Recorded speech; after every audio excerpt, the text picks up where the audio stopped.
What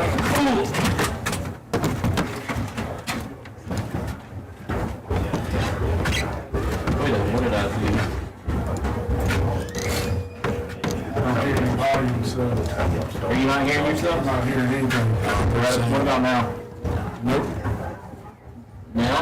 Nope. You're not hearing a thing? I'm not hearing a thing. No, I got nothing either. You got it? Nothing else? When you check it, Huh? nothing. Yeah, nothing. Still? Nothing. Test, 1, 2. Nothing. You have to go that way. Let me see. Test 1, 2. It's weird. He said here, but I mean, Can you hear me? sometimes. Nope. Y'all can't hear me. Can I hear you?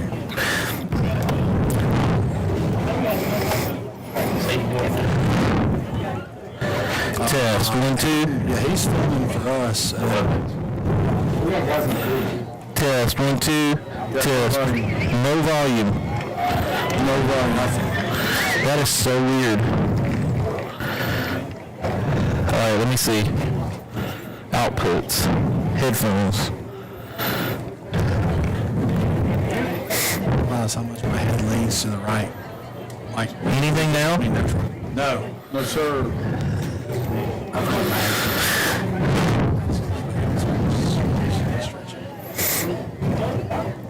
You're getting nothing?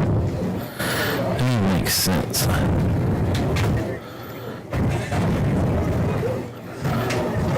Can you hear now? Nope.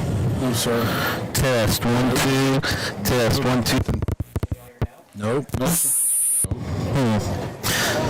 Test 1, 2. On his camera. Test. Even though we're seeing that. Test. Y'all Talk. Check. check. Check. Do it again? I'm just looking at that. You're fine. Whatever. His arrow's off. I'll let you know as soon as I hear something. Nothing. Nothing.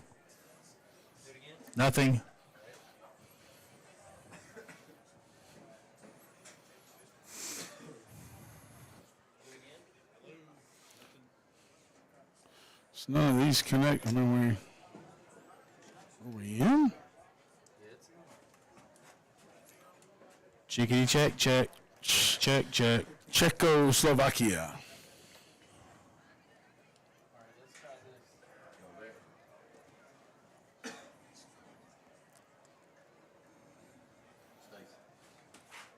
I don't think they have them on, Coach.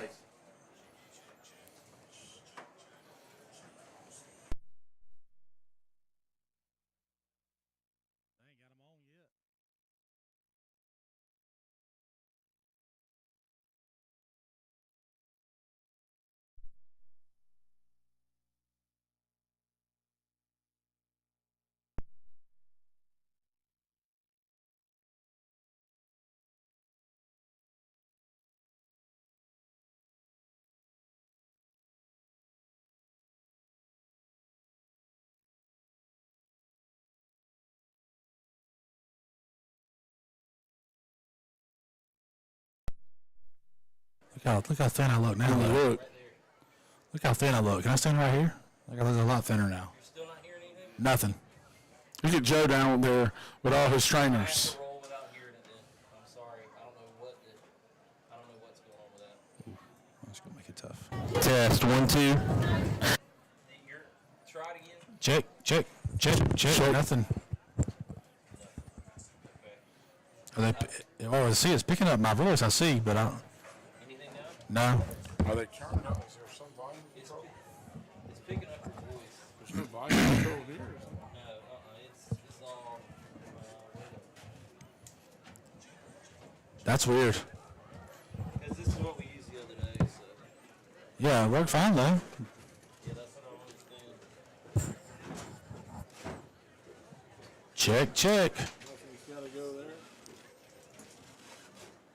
And it's not because you're plugged in here? No, I don't think so. I unplugged it. Can you hear Check. No. All right, we're just going to have to roll. Because I'm not hearing you either, I don't think. All right, y'all ready? Can be. Sorry. You're good.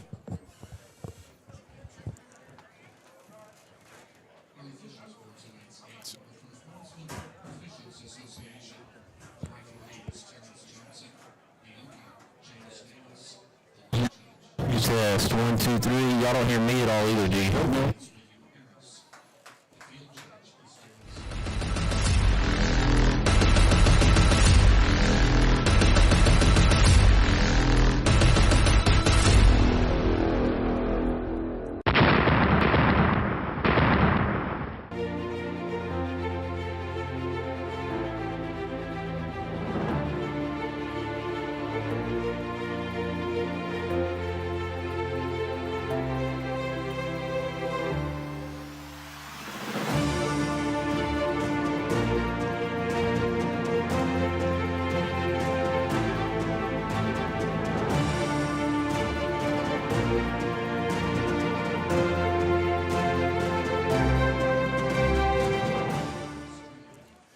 Good evening, football fans.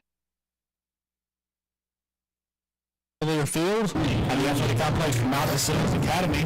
Here at the Steve Oval press box, booth camp here.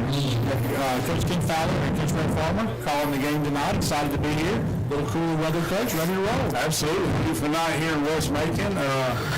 Beautiful skies. Temperatures low 70s.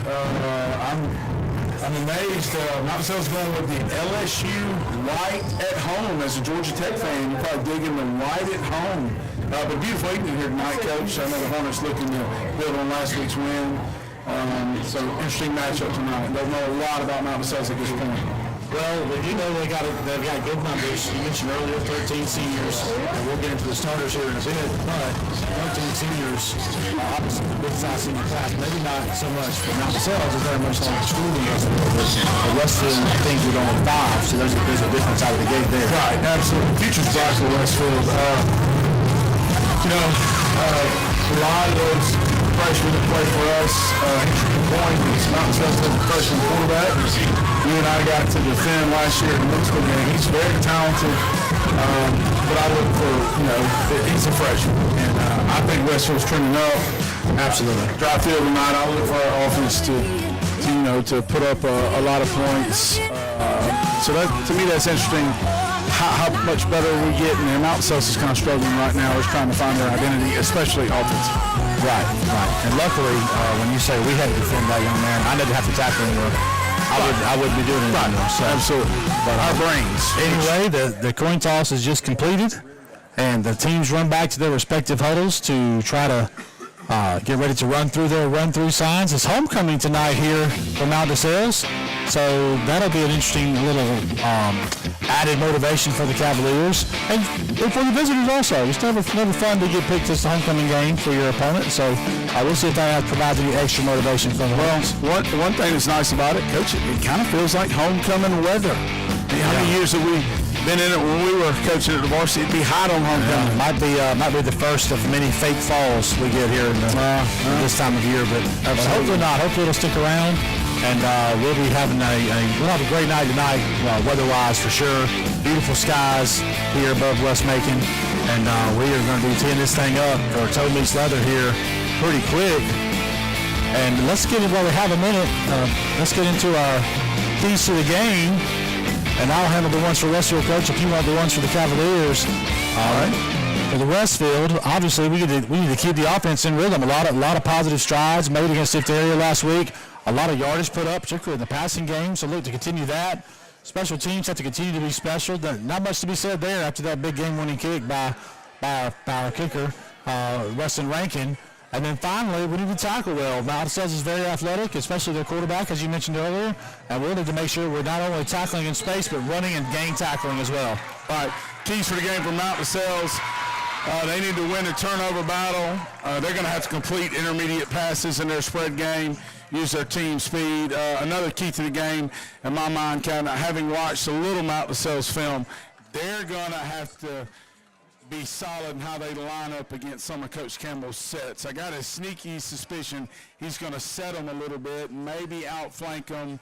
I think it's because they're a little young in the secondary and look unsure. So that's a big key to the game to me, is Mount Sales not getting outflanked with Westfield's offensive sets. Yeah, you saw some of that against I saw some Pacelli film against Mount Sales earlier today, and Pacelli was able to do that to him a few times. So surely that's part of the game plan for the Hornets. Okay, so if we could quickly get into some of the starters for both sides here. before we get rolling, as both teams get ready to take the field, the starters for the Westfield offense. First, we've got quarterback Braden Gay. At running back, we've got number 32, Nick Free.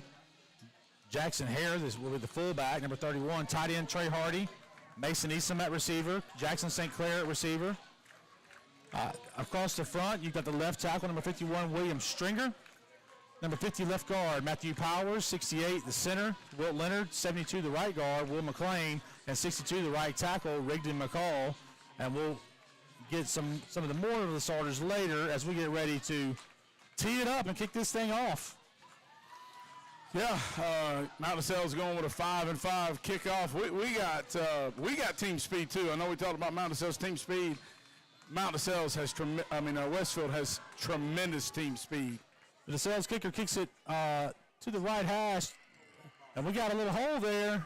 And Mason Easom on the run breaks the tackle, gets out across the 40-yard line. Excellent starting field position for the Hornets as they will tee it up at about the 41, their own 41, approaching midfield, Coach.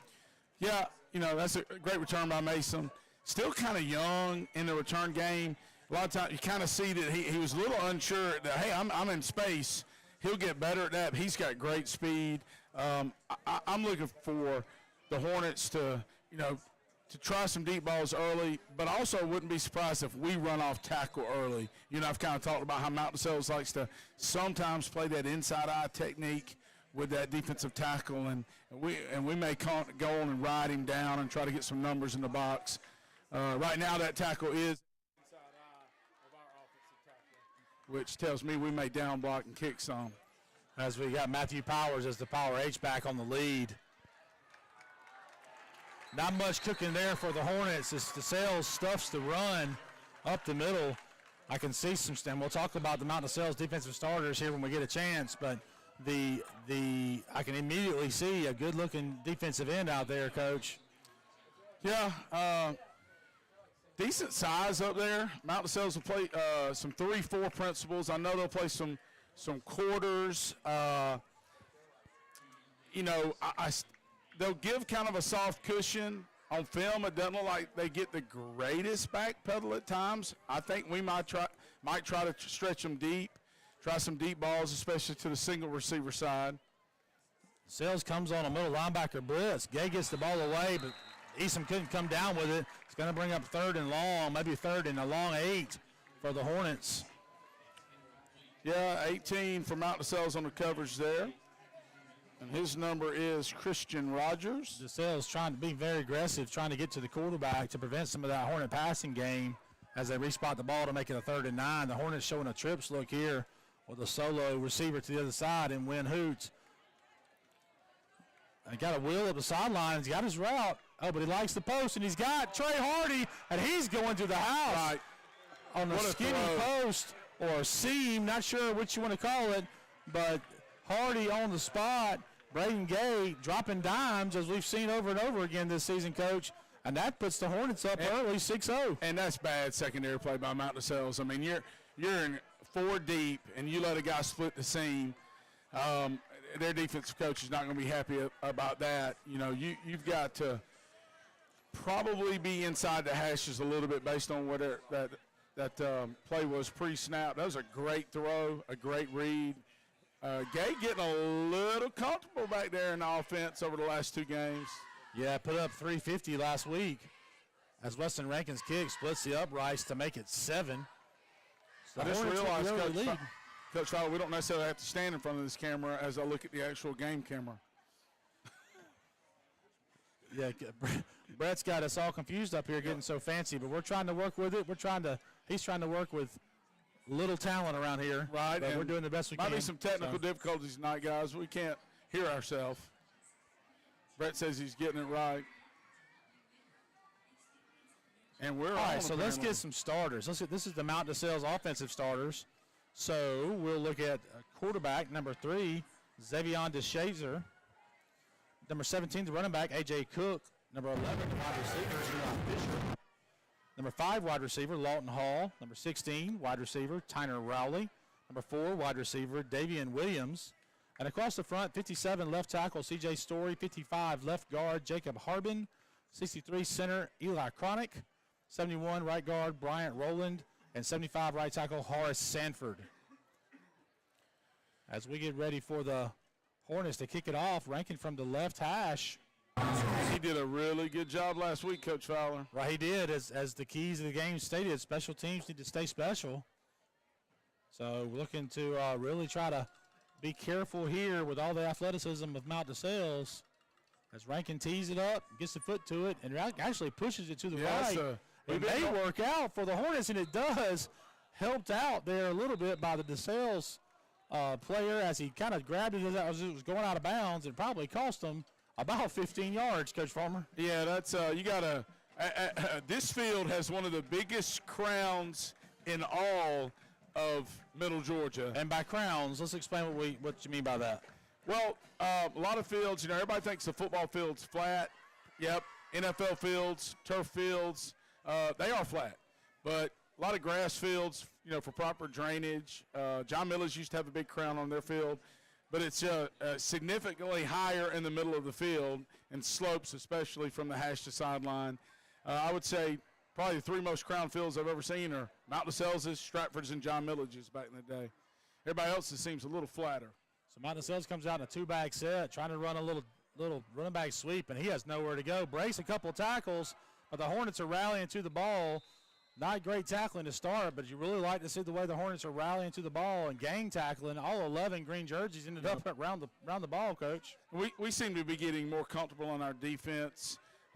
Neil O'Brien's always around the ball, flowing sideways instead of just kind of too deep in the backfield. You preach all the time, defensive lineman. Yeah, you got to come off the ball, but then you got to find the ball and flow. We know that Sammy's good at that. And is that Rigdon in there, Coach? Who's your other guy? Yeah, that's Rigdon at the left, defensive tackle. Kind of quarterback sweep the other way.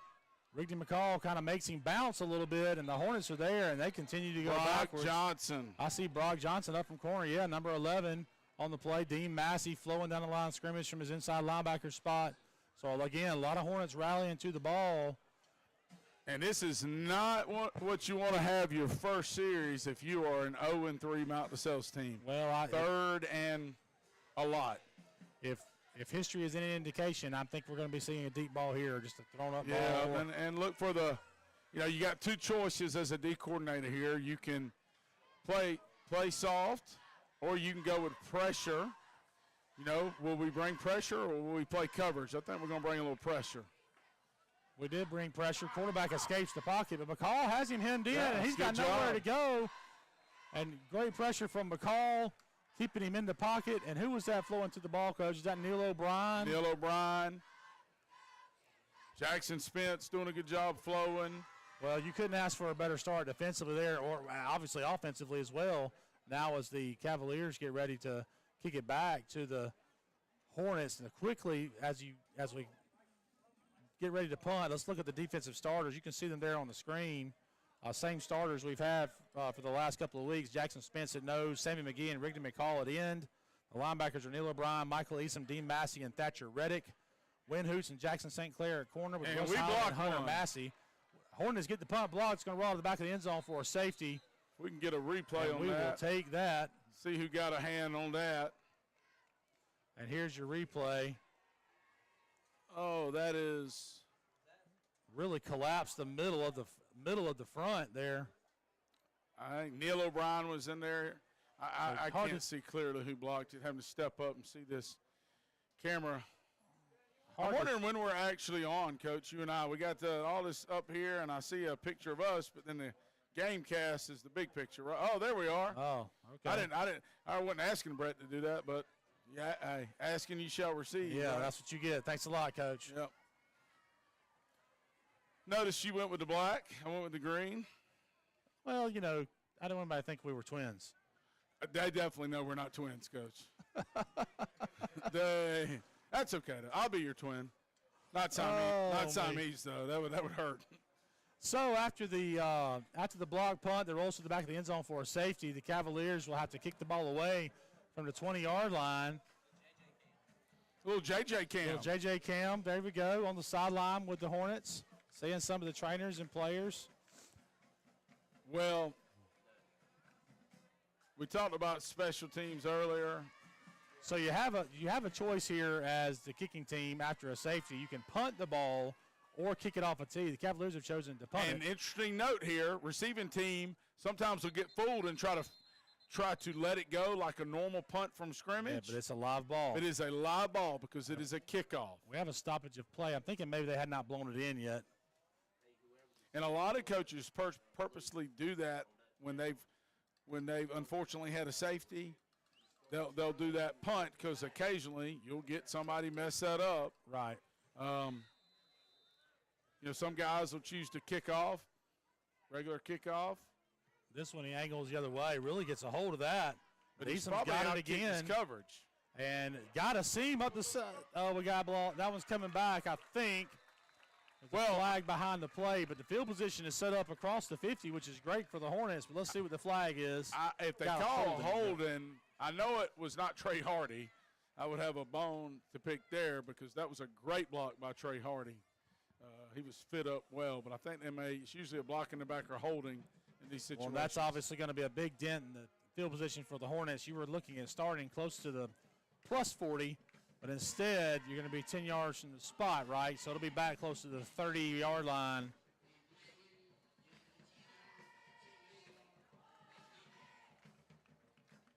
It's a lot of fun hearing a band playing, but it's loud.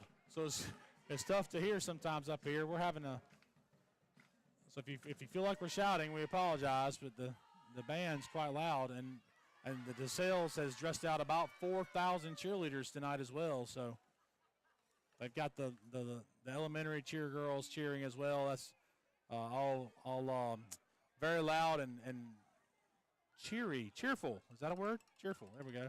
We got a little tall sweep to the boundary.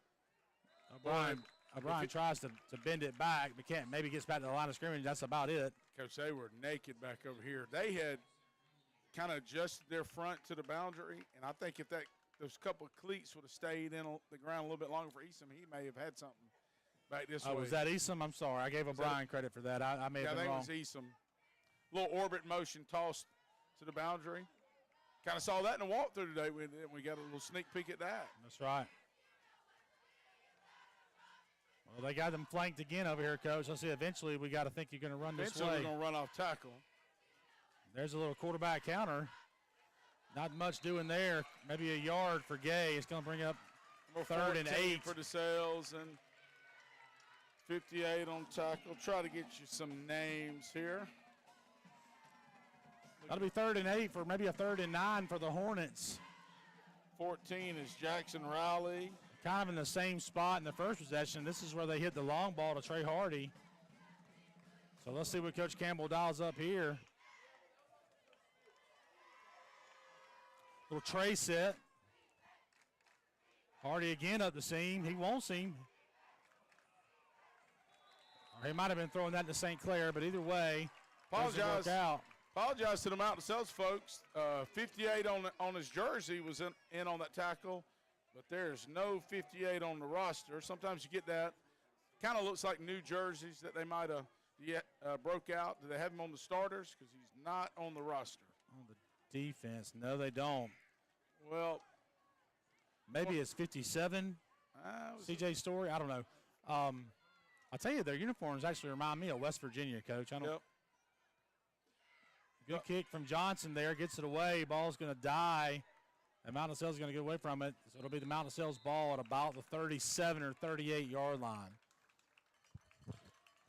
So the Hornets didn't find as much success on that possession, Coach, but they got the early lead. So at this point, it's fine. Time to play a little defense, and if they'll gang tackle like they did on the first possession, you got to feel good about the chances moving forward. Yeah, and I, Mountain Sales is a spread team. Typically, those plays are if they're going to run the ball, it's typically inside zone, some type of jet running back counter or QB counter. But if they don't get anything going running the ball, it's going to be a long night, I think, because our skill guys match up well with theirs. And I don't think they can just stand right there and send throw the ball. linebackers quick pass into the flats. And Dean Massey recovers from his blitz to make the tackle, but not before the Cavaliers pick up about 9 on first down. Yep. They're just trying to get the ball out there quick. It's an extended handoff. You know, you're not, if you're Coach Lee Campbell, you're not great about, happy about that, but you're going to rally to that. You'll figure that out. As long as you bleed slowly. They end up giving the Cavaliers 10 for the first down. Look like a generous spot from up here, but I'm a homer. In all seriousness, much respect for this institution. A lot of great football they played for the years here, and Westfield's played some great football. So two classic schools. Corner blitz coming off the edge, Coach, but they run away from it. There's nobody's home. Yeah, we didn't fit that right. But again, 11 green jerseys to the ball, so you got to like the way they're gang tackling. I know that's a 13, 14-yard gain. You're not happy about that. But we didn't fit that up well, as you were saying, Coach. Yeah. Somebody didn't fit that right on the edge. I know we give some, pretty exotic looks at times, especially in our stunt packages. Even though we're kind of odd front, we'll end up in some gaps. And so that happens with a young defense sometimes. I would imagine somebody didn't execute a gap stunt or a gap fit the right way. Coach Cam Black's visibly, something obviously wasn't fit well. He's kind of like, and that's always fun being in the box and seeing that develop before everybody else. High snap for the Cavaliers, and we got pressure. He's going to get rid of the ball. But that's got to be a grounding call, and it is. The referee drops his flag. The ball never got anywhere near the line of scrimmage, nor was there a receiver in the area. And Coach Yates not happy with his young quarterback, obviously. Well, and again, that's a freshman mistake. So, was that going to be a screen, Coach? I was kind of looking at the ball and 700 cameras up here. Just amateur hour for me trying to get settled in. So that's kind of a neat feature we don't see often. But the head referee's mic'd up, so we get the vocal call. Wow. Take a second here while we got a little bit of a delay in the game to mark off this penalty to apologize if Coach Farmer and I talk over each other a little bit because our headphones are not functioning quite properly, so we can't hear each other. So we're hard of hearing anyway. Yeah, the facts. Our wives would say. I just pretend I can't hear her. I really can hear her. That's first and a long way. First down, and you got to get to Pinona Avenue to get a first. Yeah, that's man. That's how a lot of these spread offenses, they're kind of all or nothing. If you're a two-back wing T, you're kind of like, I might have to chip away at this. This is a counter or a trap if you're a wing T team. Yeah. A little bit of a high snap again. Quarterback runs. And we don't fit it worth a darn. Got a chance to catch him. 13.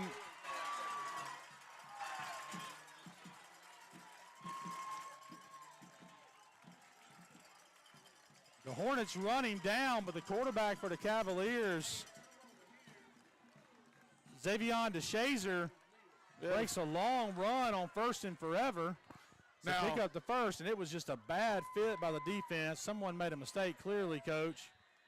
And now, folks, when you look at that run, just rewind a year, and he was playing middle school football. That tells you how talented he is.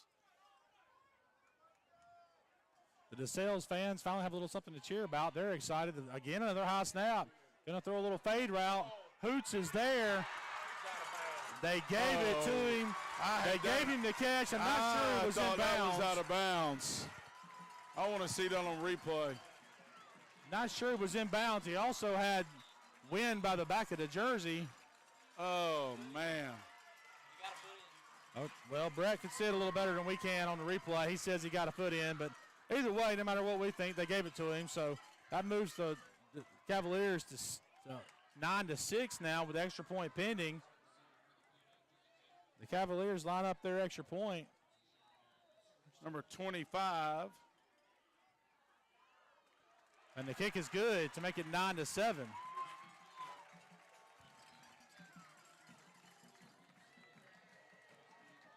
Looking for all our paperwork.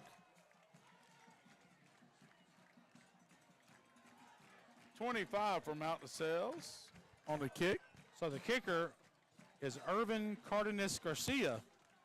Am I supposed to stay in this box the whole time, Brett, on the camera? Oh, okay, I can move. Because Ken's boxing me out here. How did you pronounce that, Coach? I'm picking it. I guess the first time, so I'm just. Cardenas Garcia. Sure.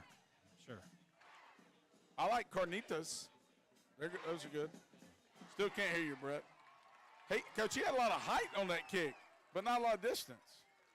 Kind of awkward. Yeah, I noticed as I was walking up in warm-ups, he was hitting the ball straight up in the air. But so, again, the kick, we've almost broken 2 now, so let's see what happens here on the third try. Again, the kick goes deep to Easom. Fields it cleanly. Looking for an alley. He's got one. Easom up the Hornet sideline. Going to get it past midfield and approach the 45, maybe the 46-yard line, a late flag. Another flag. I'm not sure what that could be. Maybe possibly a face mask on the Cavaliers, but seems like most of them have been on us here so far. I think this was going to be the Cavaliers. The referee over there pointed to the white, and I think we're going to have a face mask call. It's going to add on some. Well, yeah, Coach Yates is over here barking at his kicker. He's not happy where that ball went.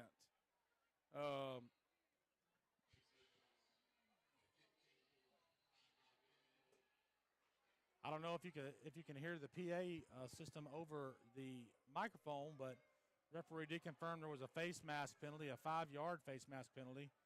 I didn't really know there. I guess I'm just get foggy on the rules, but I didn't know there was a 5-yard penalty in high school. But okay.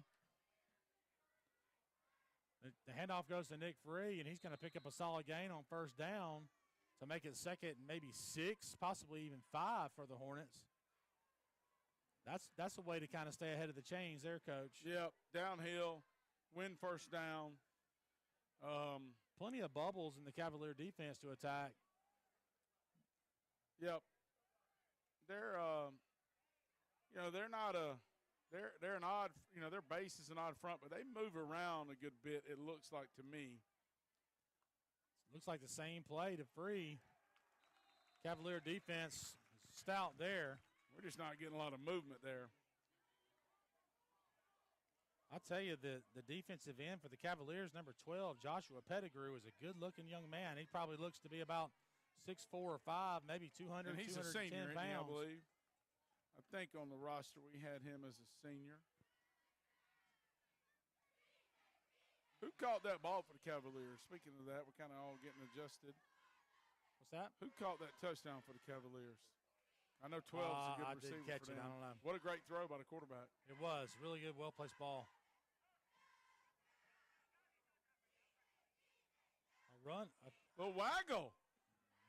Thatcher Reddick in the flats. Puts a little shimmy shake on him. And, Coach, I know you and I love that, the old that's basically a waggle scheme off a little ride fullback. It's not a boot, but, I mean, it's, it's a 3-receiver route probably. You got somebody on a corner, somebody dragging, and somebody in play side flats. Right.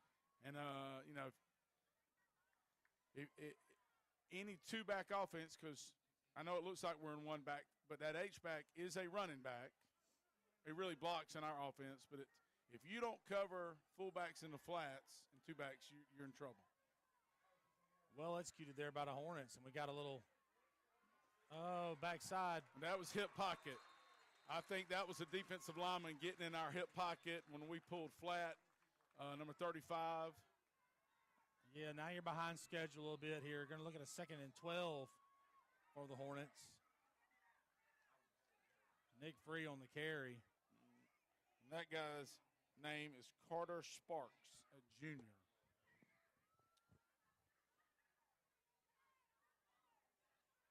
The Cavalier defensive line always stacks up on top of the ball because they're calling a strong side, and their strong side defenders are going to the calls. That's why they're waiting on that call, if you're curious as to why they're doing that. Rush comes free, but Gay gets it away on the post. A little bit overthrown. Looking for, I think that's Stone St. Clair. And, Coach, that's the old wide receiver drill. If you're, I'm sure his coaches will tell him if you're grading film, he needs to give 2 more arm pumps and use his speed to catch up to it. It looked like he kind of gave that hand out early and it slows you down. You know the old drill. Right. Or just trust it and catch up to it. I thought it was a good well-thrown ball. I mean, you can't underthrow it. So 3rd and 12 here for the Hornets, and what you would assume would be 4-down territory. Certainly not quite in field goal range yet. We motion to back out of the field to go empty. And we're going to run somebody down the seam. Gay's in trouble and gets sacked, and that may change the narrative a bit to a punt. Cavaliers covered up the routes pretty well, Coach. Just there's nowhere to go with the ball there for Gay. Yeah, I look to us to come back to that same set and get one of our routes splitting those safeties. That tail motion, whatever motion you want to call, motion to empty, and then I think we may come back to that and hit somebody down the middle of the seam, really in the middle of the field between the hashes. So hopefully here Johnson can pin the Cavaliers deep with something high. He has punted the ball well of lately. Ball's on the ground. He fields it clean and gets it away, but it's off the side of his foot a bit. But it's going to end up okay about the 15-yard line. You'll take that. That's solid. So after some early fireworks from both sides, things have slowed down a little bit, it seems. But now, after their recent success on the last possession for the Cavaliers, the focus turns back to the Hornet defense with a minute 42 left in the first quarter to see if they can kind of get the ball back in the hands of that offense and get going again.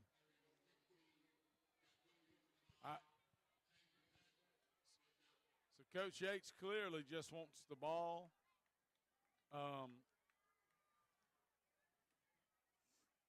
I got to be honest.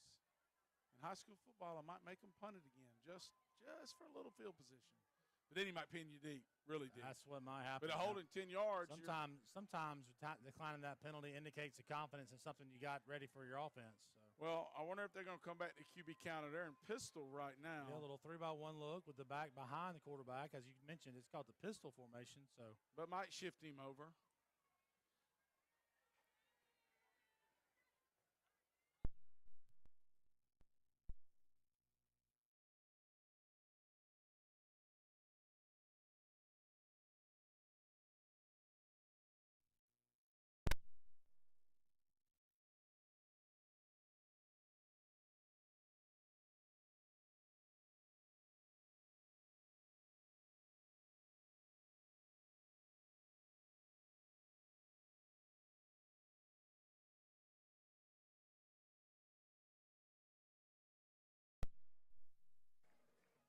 So I don't know if they've kind of trying to scheme some alignment. I don't know. But that was a good run by number 19. Is he 19, Coach, on the West Virginia uniforms? Yeah. Now they're going 2-back. 2-by-1, 2-back. Quarterback keep. Leaning on us a little up front now, Coach. Yeah, and that was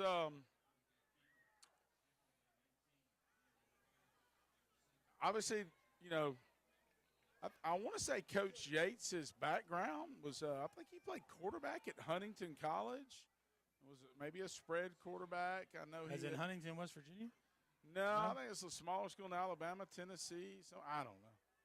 I don't know if it's NAIA or D3 or whatever. Not Huntington, West Virginia. I want to say it's Alabama, Tennessee. The Cavaliers stick to the run game. The Hornets seem to have that one pretty much hemmed up, though, and they do as they rally to the ball. I see Jackson Spence in on that play along with Russ Holly. That was the stretch, or the outside zone. I know Coach Yates likes to call it the stretch. First man there was Thatcher Redditt. It looks like that's going to be the end of the first quarter. As we go to the break here on Mid-Georgia Sports, the score is Hornets 9, Cavaliers 7.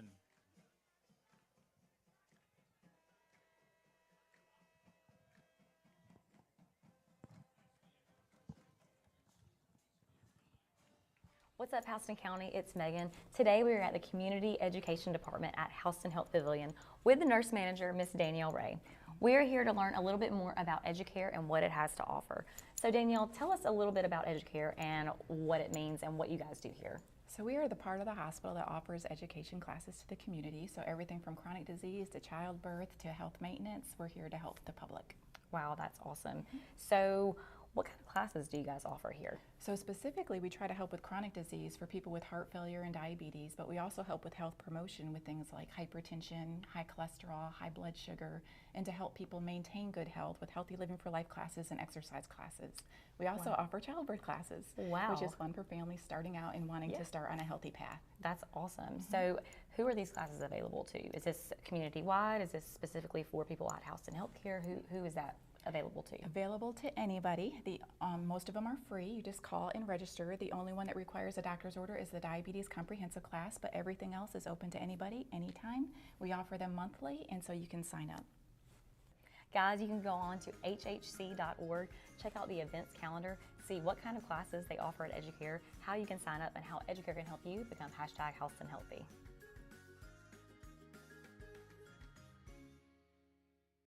What's up, Houston County? It's Megan. Today we are at the Community Education Department at Houston Health Pavilion with the nurse manager, Miss Danielle Ray.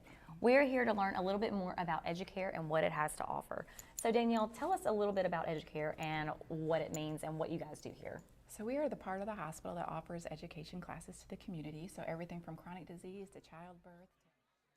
Welcome back to Macon, Georgia at the campus, well, not the campus of Mountain Sales, but their athletic facility of Mountain Sales at Cavalier Fields as we start the second quarter of action versus the Westfield Hornets.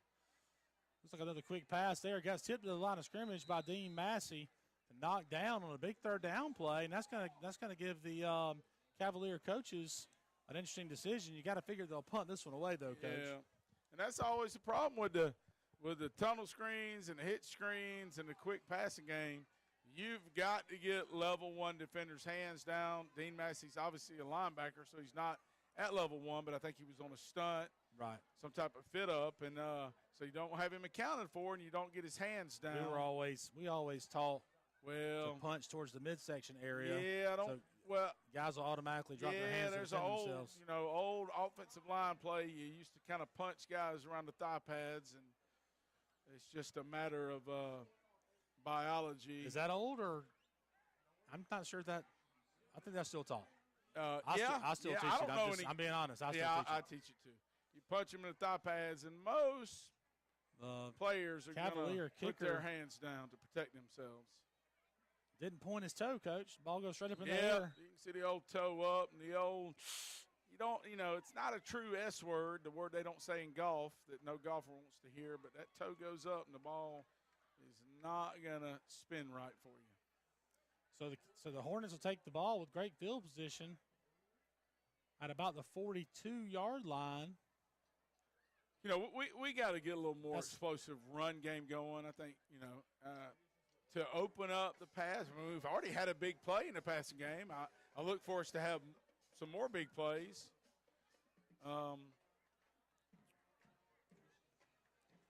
There's that stacked wide receiver look we saw last week at 15. Yeah, and we're in an overset, Coach. So, we may be seeing how we're going to either run to the over or we may go some type of counter back here away from the over. We're just going to run to it. QB run. Yeah, a little solid read. gain on first down of about 3 or 4. Really not a very generous spot, but so they'll give him 3. In the modern game, where that little shuffle, some people run the power read where they pull the backside guard. To me, I know you can read a lineman, but some coaches now are even reading linebackers. That's right, yep. Especially if you're talking about the run, but especially in the RPO game, the run-pass option game, the linebacker is almost always the read. A little confusion. Matthew Powers just kind of, saying, hey, what's up, Braden? He's playing that power back role.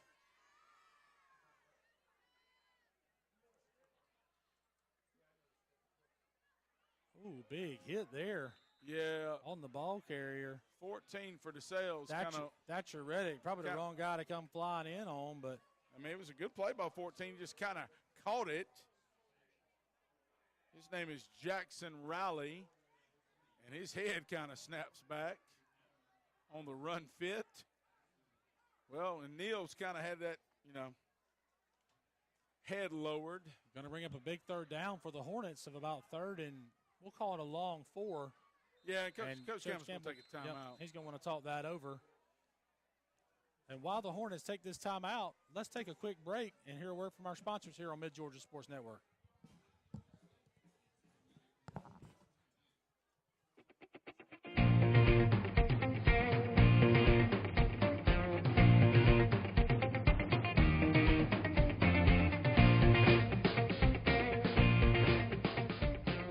Westfield is a challenging environment. It's a Christian school, it's a Christian environment. And it provides students with great opportunities. Definitely all the teachers, they prepare you for college, they help you with some problems that they'll give you some real life experiences that will help you with college.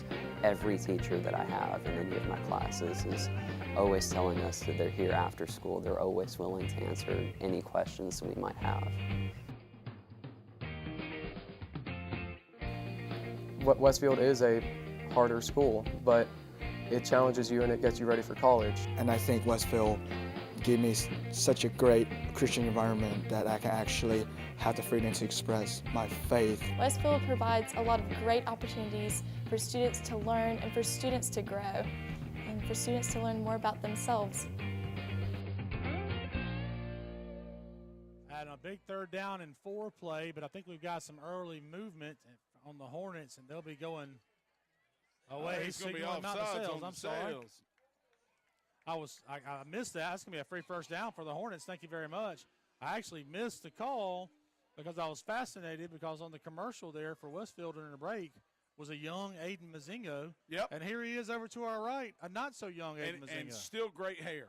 Still gray hair, but much taller than he was then. Well, number 12, your linebacker, your DN that you liked earlier, it's clear he's coming upfield hard. Oh, yeah. He jumped off sides. That'll frustrate a young head coach. There's an orbit. Looks like the old wing T rocket toss. Trying to find room. The Cavaliers string it out pretty well. I'll tell you, Coach, the way the Cavaliers are running to that, if the Hornets, and again, I don't know the playbook, but if they've got a counter off of that, that might be money back to the other side. They are, there's definitely nobody checking for reverse much. I'll say that. That's right. Like a lot of people will sit that backside and squat a second. 35 for the Cavaliers limping off. Hope that young man is okay. Going to bring up a 2nd and 10. A good job there by the ball carrier just to get back to the line of scrimmage. Hornets now on 2nd and 10. And the Cavaliers may get burnt down the middle of the field right here. Look for Trey Hardy to run right down the seam. And he's there. Oh, yeah. We can come back to that. I wonder if that may have been, I don't know if it was just a fake or was it a legit RPO, but that was a great gain on 1st down nonetheless. But you're right. Middle of the field was wide open. I thought Hardy had a chance there. And I'm sorry, Coach Fowler, I'm talking over you because our technical difficulty. Absolutely. Look for us to hit Trey Hardy down the middle of the field right here. And there it is again. See if he saw it. Gave it again. Free fights forward for some yardage. Does not get the benefit of the struggle. And we're going to end up with a 4th down and about 1.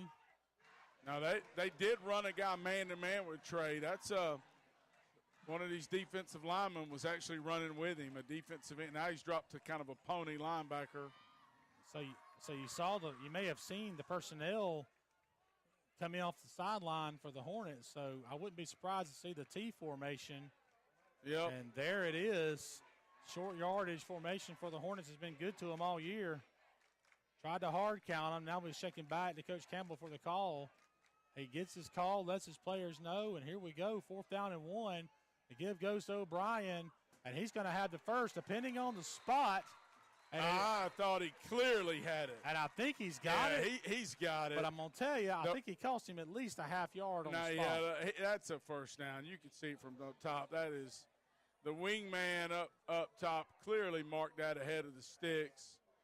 I don't even think that one needs to be measured. They're going to call to measure it, it looks like. Yeah, that is a iffy spot. And I think we all saw where forward progress was. I thought the spot really, and you guys can see it on the screen there, I thought the spot really was much closer to the 35-yard line, maybe just short of it.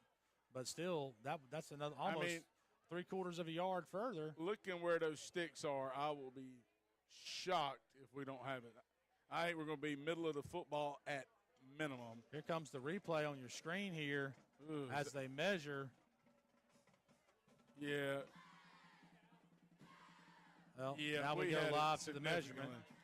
And it's easily a 1st down by the length of about 2 footballs, which, we could see from way over here, but that's okay. We'll measure anyway just to make sure. Kudos to these officials. To me, it's close enough to measure. That was one you probably had to measure. Shortage of officials in this country. These guys do a great job. I'd rather them take the extra time and be sure they're right than guess and be wrong. So, absolutely. 8:14 left in the second. Double tight look by the Hornets. Ace here. Twins. Reddick on the carry and bounces it and gets positive yardage for a gain of about 4 or 5, maybe 4 on first down, leave him 2nd and 6. Now on the 32-yard line.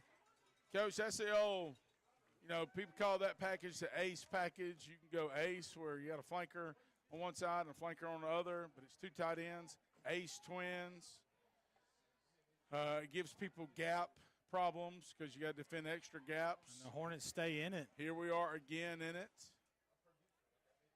Sometimes people bring in extra linemen. Both receivers have to be off the ball to make the tight ends eligible. Cavaliers run a stunt and run right into it with the stunning lineman.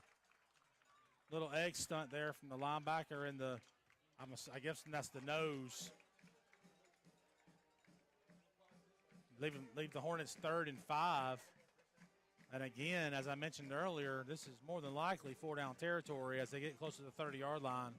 Yeah, you gotta figure that it'll be something either high percentage here. I mean, but you could take a shot. I mean, it's 2-down territory. Some coaches will take a shot. Sometimes you can catch them sneaking up trying to play the run. And this is true ace right here. Ace, 2 flankers. Little outside zone maybe. Not going to get the first down. He does get positive yardage. He's going to leave about 4th and 2 or 3, which is certainly manageable. They'll call it 4th and 3 right at the 30-yard line. The Cavaliers have a young man that's a little slow getting up. Seems okay. That's the defensive end, number 12 we talked about earlier. But he'll have to come out of the game since the referees did stop the clock for him. Another impressive-looking young man comes in for him. So the Hornets line up in the true ace again, Coach. Could go hard count. Could go hard count and use another timeout. Not a bad idea there. Got a quick snap. Going to throw the slant route. Caught and may go to the house. St. Clair's not going to be called. Great route and throw by the quarterback, Braden Gaze. The water bug. Jackson St. Clair on a great route. Ball got on him in a hurry. Look, it almost surprised him, but a great athletic play to catch it. And that's a great get ball. upfield. It was a great run. And he's tough to defend. The water bug, as you call him. Well, that corner, he gets kind of lazy when the hard flow away from him on the play fake, and he lets the guy inside of him. Early got a quick score here late in the second quarter. Stratford up 3-0 on Pacelli, so that's an interesting score. Weston Rankin to attempt the point after, and it is good to stretch the lead to 16-7 for the Hornets. Coach, you and I were talking about Stratford and Pacelli earlier as one to watch tonight because we really think Stratford might have a chance here as a contender in the state. And Pacelli's the defending champ, and obviously we know they're a good football team. With all due respect to Pacelli, Pacelli's a great football team. They obviously they're experienced. On the eye test, Pacelli doesn't look as dominant as last year. I would completely agree with that, and that's who I was able to watch play Mount DeSales earlier on film, just to kind of get a little scout work done for tonight. And I thought immediately maybe they didn't have the team speed that they had last year. And some of the thumpers at linebacker. Maybe they had good size, but style of play, maybe you're correct, yeah. I think GIAA Class 4A, when it breaks off, is wide open. I would agree. Wide open. I would say this, AAA's not wide open. Nope. No. Is John Mills still in AAA, Coach? Yes, sir, they are. Okay, it's not open. Yeah, it's not open. It would be fun, the old Deerfield schools back in the day, and there's the District 5 district that we belong in. The records there, not quite updated, but that's as far as the in-region stuff or in-district. I'll never get used to saying district rather than region, Coach Farmer. Yeah. But nobody's really played any district games yet. Good kick by Rankin there. Pushes a little right. Not much rhyme or reason to the blocking scheme there for the Cavaliers. And I think, Coach, we're purposefully going right tonight. We've been kicking down the hash. Yeah. but clear his shoulders. So we've kind of changed our little But you'll kickoff take that team starting look. field position all day if you're the Hornets, putting them on about the 27-yard line, we'll call it. You know, I was going to say his PAT a few moments ago, you could hear the thud from up here. He kicked that with some life. Well, you have to think he's getting more confident. Great story from last week, and I told it on the softball broadcast the other day, and we found out the next day, you and I, talking to Joe Allen, the trainer, Weston forgot his kicking block last week. And first-year kicker kicking off the ground was able to hit that game winner. Kind of amazing, and I noticed that this week during practice he was kicking without a block. I think he decided, hey, it works. I saw him in the hallway. We talked. The block he was using is very low. You know, some kids will go with an inch block, a 2-inch block. I think the biggest you could use is an inch and a half, maybe 2 inch. I don't know. Yeah, I can't remember. But I thought too, but I really most don't of know. these kids are using. If they're using a block, it's very low. But a lot of kids going off the ground now. All right, folks, in college and pro, you have to go off the ground. But in high school, you can use a tee. But back in the old days, even in college, you could go off a tee. Thus, the Kevin Butler 62-yarder to beat Clemson. That's a Georgia highlight. Yeah, I know you don't know much about that. I was listening to that game on the radio. I remember Munson's call. Yeah, true story. Okay. Last Good. play there, the Tech Cavaliers fans. have a run, and Thatcher Reddick tackles him in the hole for a gain of 2 or 3. Blitz there on the Cavaliers. Yeah, it looked like a screen trying to set game. up a screen. Oh, it's intercepted. Russ Holly. Get in there, Holly Russ. on the interception. Russ We're going to get a Holly. flag behind the play that had nothing really to do with it at all. But I don't know what the call there is. But great play by Holly to step in front of that. Is he That's calling coming back, some type of unfortunately. defensive pass interference or holding? We'll have to, as you can, well, we did the replay just played. Brett, I don't know if you can play that again to see if we can catch that. There's a flag We'll see over if we here can that catch the might. call. I think it's a pick. I think they may call offensive PI. I think they may call offensive PI. Yeah. On the defense? It's on us, yeah. I don't know why well, that's an unfortunate call there. What a great play by Russ Holly. So a defensive holding, you got to think in the secondary? Yeah, I mean, where the flag was thrown, it had to be. Coach is getting a look at the replay, so we'll be able to see it. I think they may be getting. That's a strange sequence of in that play.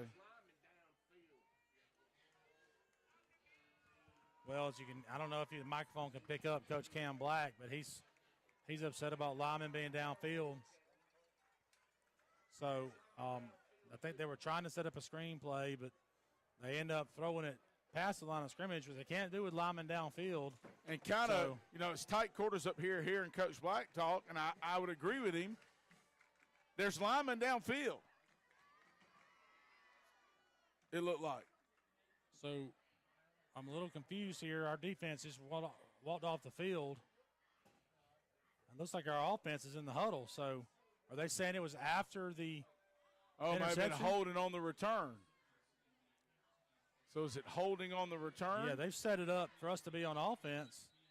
And now, of course, the Mountain Sales coach is very upset. He's called timeout to talk to the head referee.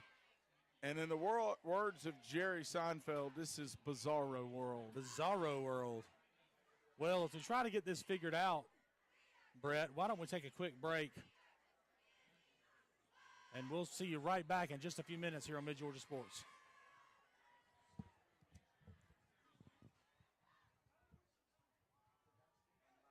What's up, Houston County? My name's Megan. We are in the beautiful town of Perry, Georgia today. We are at Big Indian Creek Waterway, and we're going to talk about a little bit about the trails here and what all you can do in this park. So first off, if you go down this trail over here to my left, you will have 15 minutes of walking one way. If you do 15 minutes that way and 15 minutes back, you're at a total of 30 minutes. Come on, let's go. Come on, Bandit. Did you know that just 30 minutes of walking a day can do so much for your overall health? It can improve your mood, it can also improve your digestion, and it can also reduce your risk for heart disease. So why wouldn't you want to take a walk? This beautiful park here in Perry, Georgia is the perfect place to take a 15-minute to 30-minute walk, and it's dog friendly. So come join us and get house and healthy today.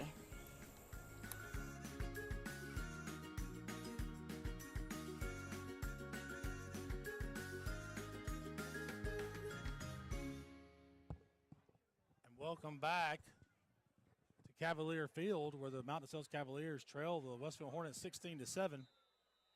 So after all the confusion, the penalty occurred after the interception, so it is Hornet ball on the 41-yard line. Here's the and tray they come set. out there. Gay eludes the rush. He's on the run. He's got yardage with his feet. He breaks it out to the right and hit out of bounds after about a 15-yard gain. They are going to get a late hit penalty on the quarterback on the hit. There's also a penalty back behind the play, so we'll have to see how this plays out. It may be offsetting.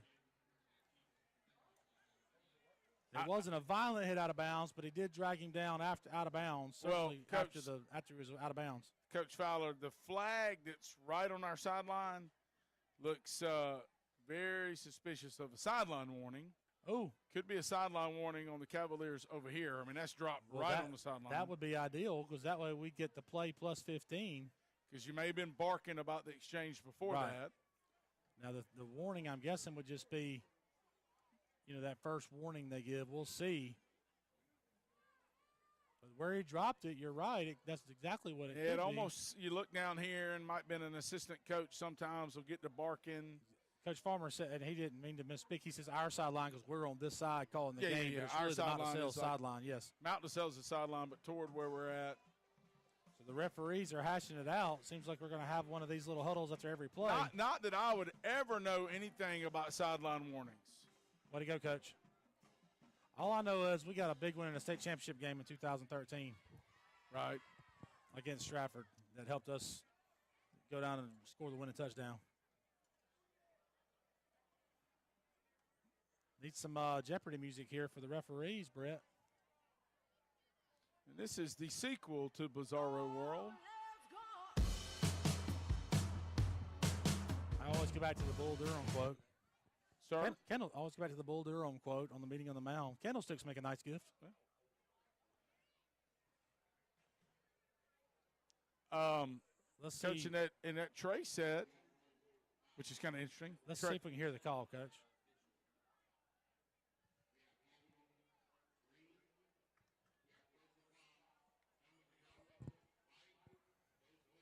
So the penalties will offset the personal foul on the late hit.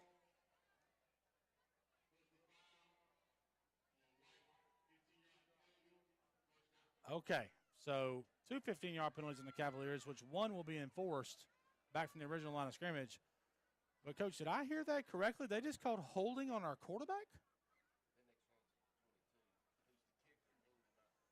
Well, they said three, so I'm not sure who they actually meant to call the holding on. But anyway, it works out for a positive gain of 15 for the Hornets. So there'll be Hornet ball on the 25.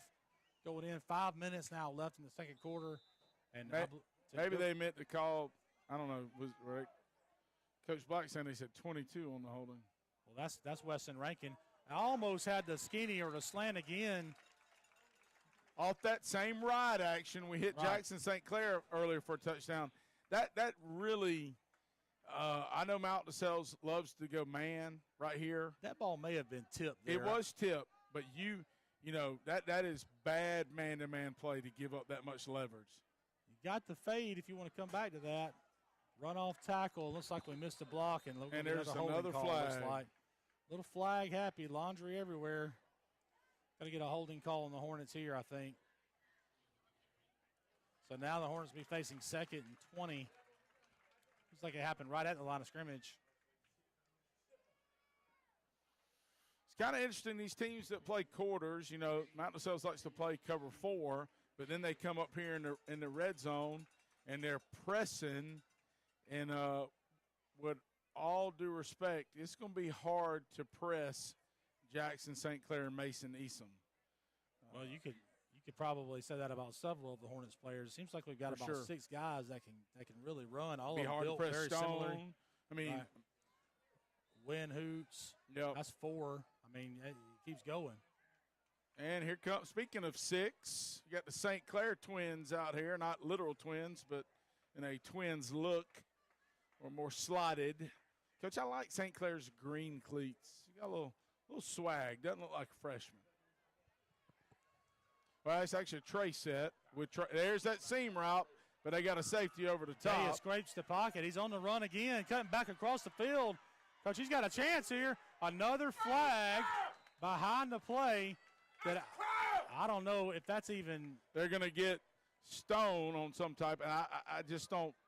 Is it a block in the back? I mean, wide receivers aren't typically holding in the box area where it flows away from them. The play, it happened right at where the ball carrier was, so he can't call a legal, blindside block. That's what he's calling. I can't hear. My headphones are on. He called the blindside block. You may be able to get a shot of that if Brett's got the replay. If Brett's not still trying to figure out the volume. Brett's doing all kinds of things that I can't comprehend. I can't comprehend what's going on the field right now either. So, what do I need to plan to? So second and 25 now. Get home late with penalties like this. You know why they had nobody in the middle of the field though to play the run? Because they bracketed Trey Hardy on that seam route. Okay. There was a guy underneath and over the top. Well, good decision by Gay to pull it, and tuck and run. He's going to roll out and throw back a little screen to Hardy. And there's a play right there. Hardy trying to get to the sideline, breaks, gets past the first defender. That's late. That's going to be first down. It was a little late on the initial look to me. It's going to be a late hit. A late hit there on the Cavaliers. So the play was a first down by 2 or 3 yards, be half the distance to the goal. The Hornets should end up with the ball somewhere around the 7 or 6 or 7 yard line, I would think.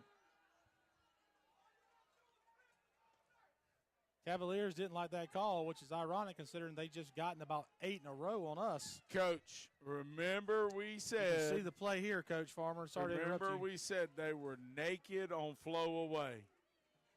And it was late out of bounds. We go half sprint away. That's right. Tight end screen. And they're just hard flowing to the ball, and they have nothing on the backside.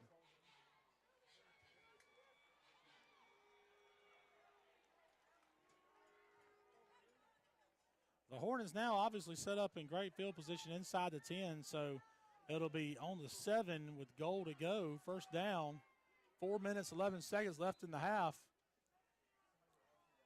And again, a hold up from the official. Looks like we're ready to go. The Hornets come out in their T set, their short yardage power set. Gay tries to draw them off and gets the call from Coach Campbell, gets his signal, and we're ready for action. Got a good play there from O'Brien. And a good solid pickup there down inside the 5 to about the 4 yard line. So it'll be second and goal from the 4 for the Hornets. It feels like Westfield's had the ball forever. Yeah, it's true. They have burned a lot of clock, which is ideal, but as the clock ticks down under 4 minutes now, left in the half, Hornets stay in the same set. See if they'll stick with the power or if they'll try something, maybe run it the other way.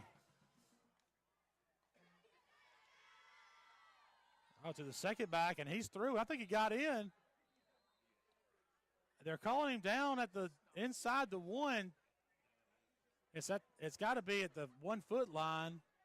Yeah, they must have had Nick Free. Was that Nick Free, Coach? Might have been Thatcher Reddick. I couldn't really see. I saw a double. Nick's in the middle. It is Nick Free. You're correct. The second back, the middle one back. Higher number in the backfield. The Cavaliers all bunched up. Gay's going to try to sneak it. He's been in. He holds. Where's the call? He reached it over to. I'm waiting on a call from an official. Haven't heard a word yet. He reached the ball over the goal line. Still waiting on a call. Still waiting on a call. He took it and stuck it over the goal line, extended it from his body. I'm not crazy about that. I like this conventional sneak. I agree. But there's still no call from an official, so I don't know what the problem here is. Hey, zoom in, 8. Again, another conference. When you stick that ball over, people can bat it out. I thought he clearly broke the plane, just kind of punched it, and then there's no call. I'm going to bet they don't know what to call, and they're going to put it back at the same spot and call it 4th down. I hope that's not the case because clearly I thought he was in.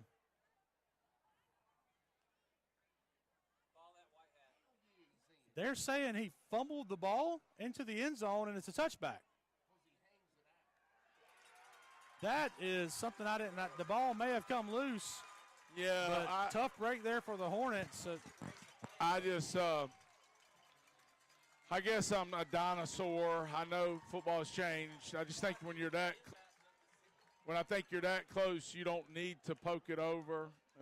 He's played well, obviously, lately, but I haven't seen a quarterback sneak stopped in forever from that close. So the odds are you're going to get it in. Yeah, you're right. I agree with you. Ball However, security. I will add, there's no way the ball didn't cross the plane. There's no way. That's a touchdown. We're on the 1 foot line. It's on the inch line. All he's got to do is lean forward. That's a touchdown. He was moving forward, stuck it over. Oh, man. Well, I feel like the Hornets racked up about 170 yards on that drive and only went about 50 because the referees obviously had a say in that. But that's okay. You have to fight that sometimes too. So now it's the Cavaliers' ball. The Hornets kind of need to regroup and see if they can hold this lead going into the half at 16-7. Cavaliers coming out looking to pass the ball early. Got him covered up pretty well. Running to his left, throws across his body over the head of the receiver. And there's another flag. That's going to be holding on 75 down here. He tackled. Coach, I was looking at 75. Is that? Do you think that's the tackle they had on their middle school last year? I think it probably is. That is. That's him. Because Coach Campbell, I remember mentioning Coach Campbell and I talked about that. Just passing each other in the hallway, talking about how good-looking freshman he is. Let's confirm that, but I think that's the guy. That is him, Coach. 75 is a freshman. Okay. Horace Sanford. He is a freshman.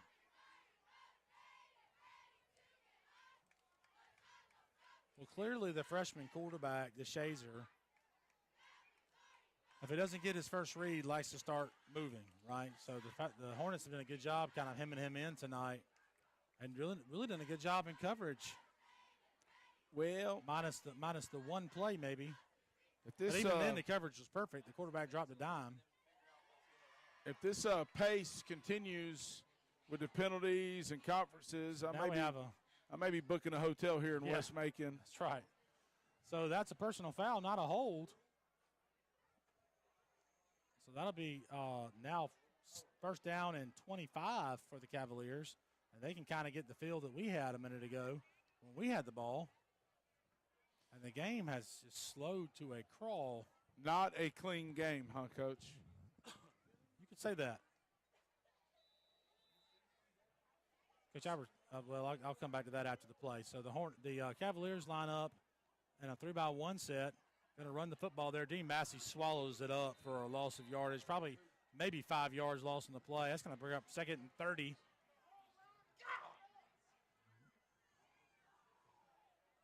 Coach, I love and I certainly respect the fact the Catholic tradition here at Mountain Sales School. Right. But it's hard for me to get used to seeing the gentleman on the sideline in the friar gown there. So. Oh wow, I love it. Yeah. As a teacher of European history, he could wear that to class. Yeah, little Martin Luther down there. Oh, that'd be the wrong guy for the Catholic. Oh, yeah, you just – Sorry. Coach, I cannot believe easy. It's not October 31st yet. By design, sorry. For you fans of the Protestant Reformation. Quarterback keeps there. He's going to get positive yardage, but won't get much because the Hornets are rallying to the ball.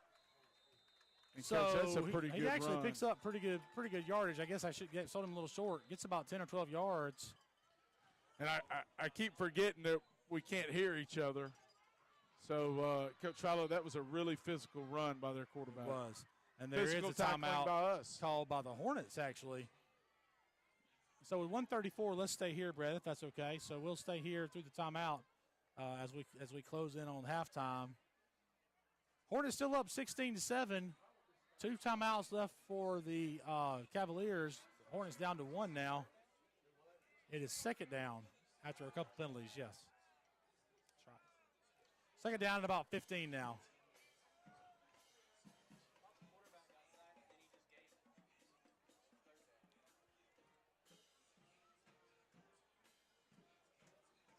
Right, 3rd down. You are correct. Brett's correcting me on my yardage. Hey, on my the down band marker. is playing Apache. Get on it. own it. Yeah. Dodgeball, the movie, yeah. Sorry, guys. You're getting a little bit of behind the scenes of what goes on in the breaks up here. But anyway. Oh, no, I said it, didn't I? Yeah, I said it. So now we got the Fowler Farmer cam. I've lost the jacket. It's very comfortable, low 70s. But up here with all this testosterone flowing in the press box, it got a little warm and had to throw the jacket off. Hornets run back on the field, ready for defense. Be interesting to see here, 3rd and 15.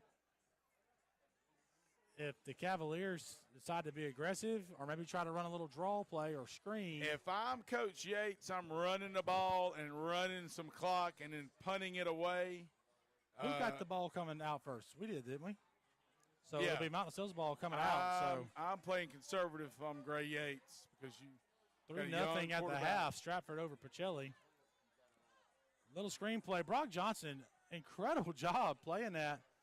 Little quick screen to the X receiver. Brock Johnson played that textbook. And Ert Russell is rolling over in his grave at that. Well, that stops the clock. Because that stops the clock. You're in bad field position to begin with. You have a young football team, a young quarterback, and now you're going to give the Hornets the ball at midfield with 2 timeouts. With a punter who last time he kicked it, hit it straight up in the air. They don't even have enough. Mount LaSalle's doesn't even have enough. Mount LaSalle's has a guy off sides. We got a pre-snap penalty.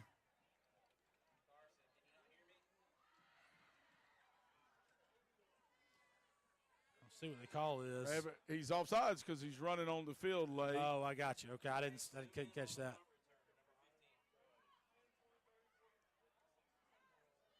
So they'll re-kick that after a 5-yard penalty.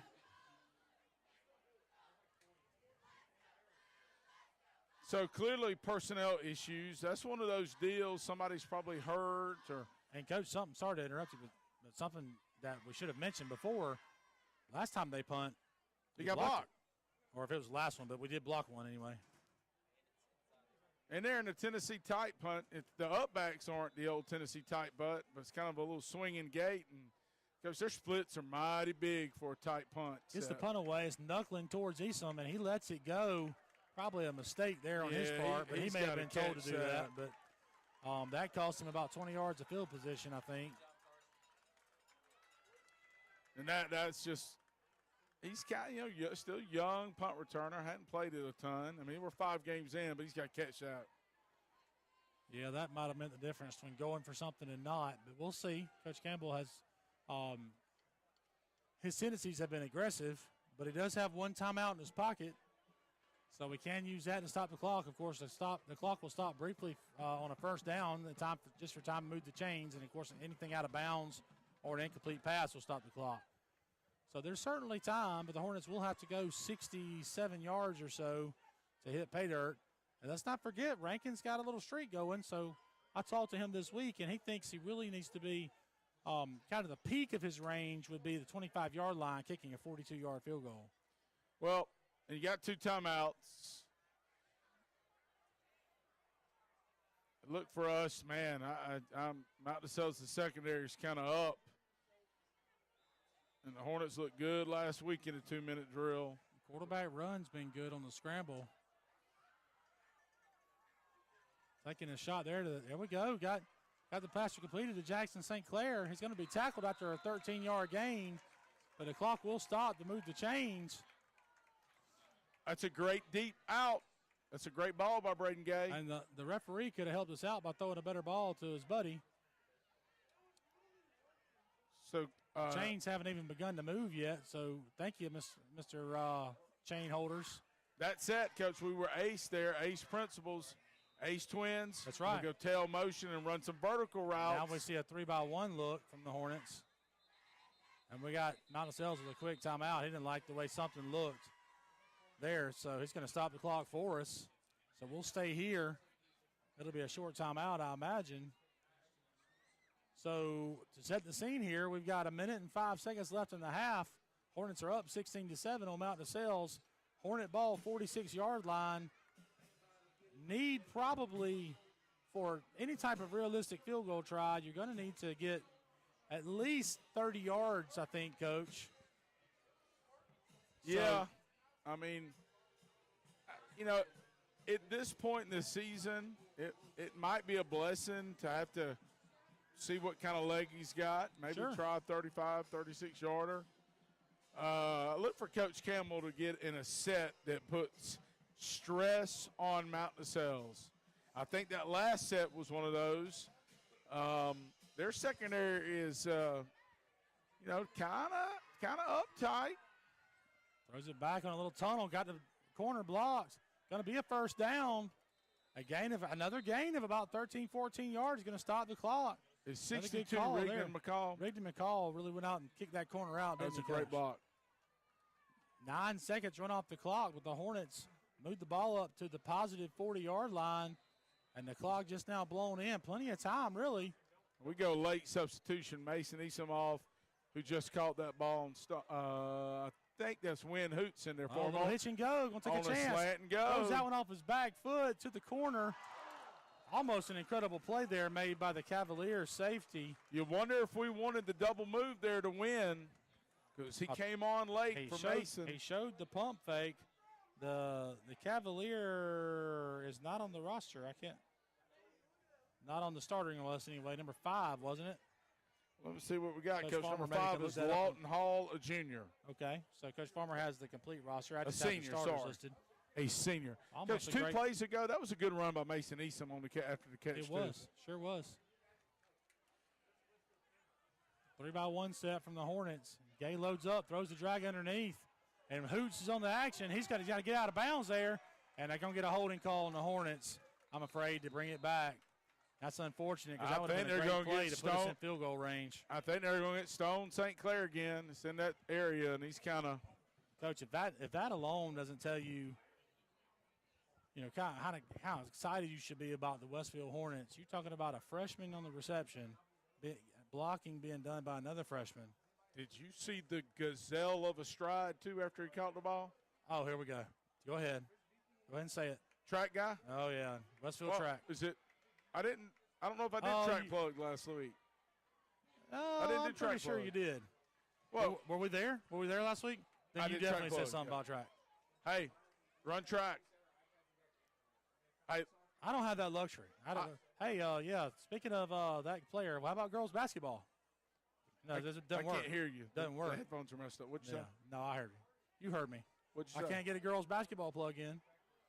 That's okay. Well, go ahead. So the Hornets now looking at about 2nd and 20, down to 33 seconds, and that play really ends up being it looked like about a 17-yard penalty there by the time they marked it off. But anyway, now back to midfield.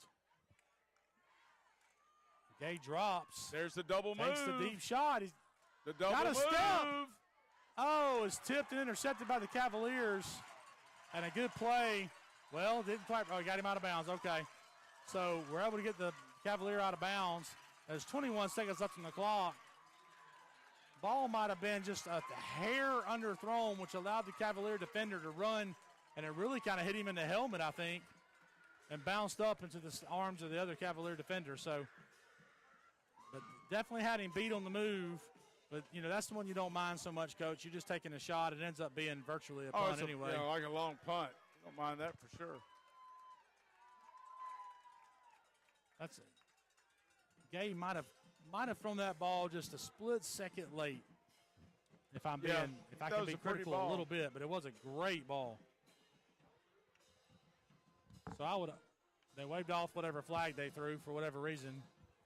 I don't know, but I would expect the Cavaliers to sit on this and just go to the half, but who knows? You would think, since they're getting the ball back, to start the half, but they might run a screen.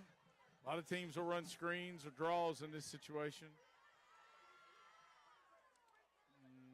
He's going to take a shot deep. Chuck it deep. They better be careful. It's intercepted by Brock Johnson after the tip. Johnson running the ball, needs to get out of bounds, got a penalty. Finishes the run, and that should be a late hit, but we got 2 flags down. Looks like maybe a crackback block coming on the Hornets. There's 8 seconds left in the half. I thought maybe there should have been a late tackle out of bounds as well, but I don't know if that got called or not. But I think there was maybe a crackback block on the Hornets. So so here's the play, as you can see on your screen. The tip ball just eerily similar to the last. Well, that's a great play by Grayson Waller, too. Grayson Waller breaks it up. That's not a crackback block. That was in front of the play. Look, I want to give a shout-out to Grayson Waller breaking it up, high-pointing it. Absolutely. Brock Johnson great play, and like I catching it said, off the tip. But the penalty, he actually called it a crackback block. I saw him with his hand motion. That's in front of the play. I don't understand that at all. And it was not a – well, at any rate, I'm going to kind of refrain from being too critical, but just going to say I question that call tremendously. Okay, we got a little slow-mo look here. As Coach said, Waller comes over and makes a great play, playing deep, knock it away. Johnson, ball falls right in his hands, just like the play before it, ironically. Johnson with a good return. The only knock you might have on Grayson is bat it down. He kind of goes through his hands. Just don't see where that's illegal, but okay. Hopefully the young man's okay, and he'll be able to come back in the second half. The Hornets here will come out in their short yardage set. I don't know if they'll kneel on it or just try to run a little power play and see if they can make one pop. I think we're going to kneel on it. And the Hornets will take the ball into the half. So in the second half, the Hornets come out on top of an adventurous second half, especially the last 6 minutes of the second quarter. 16-7, Westfield over Mountain DeSales. We'll see you back in a few minutes to give you some first half highlights and some second half adjustments here on Mid-Georgia Sports Network. What's up, Houston County? My name's Megan. We are in the beautiful town of Perry, Georgia today. We are at Big Indian Creek Waterway, and we're going to talk about a little bit about the trails here and what all you can do in this park. So first off, if you go down this trail over here to my left, you will have 15 minutes of walking one way. If you do 15 minutes that way and 15 minutes back, you're at a total of 30 minutes. Come on, let's go. Come on, Bandit. Did you know that just 30 minutes of walking a day can do so much for your overall health? It can improve your mood, it can also improve your digestion, and it can also reduce your risk for heart disease. So why wouldn't you want to take a walk? This beautiful park here in Perry, Georgia is the perfect place to take a 15-minute to 30-minute walk, and it's dog friendly. So come join us and get house and healthy today.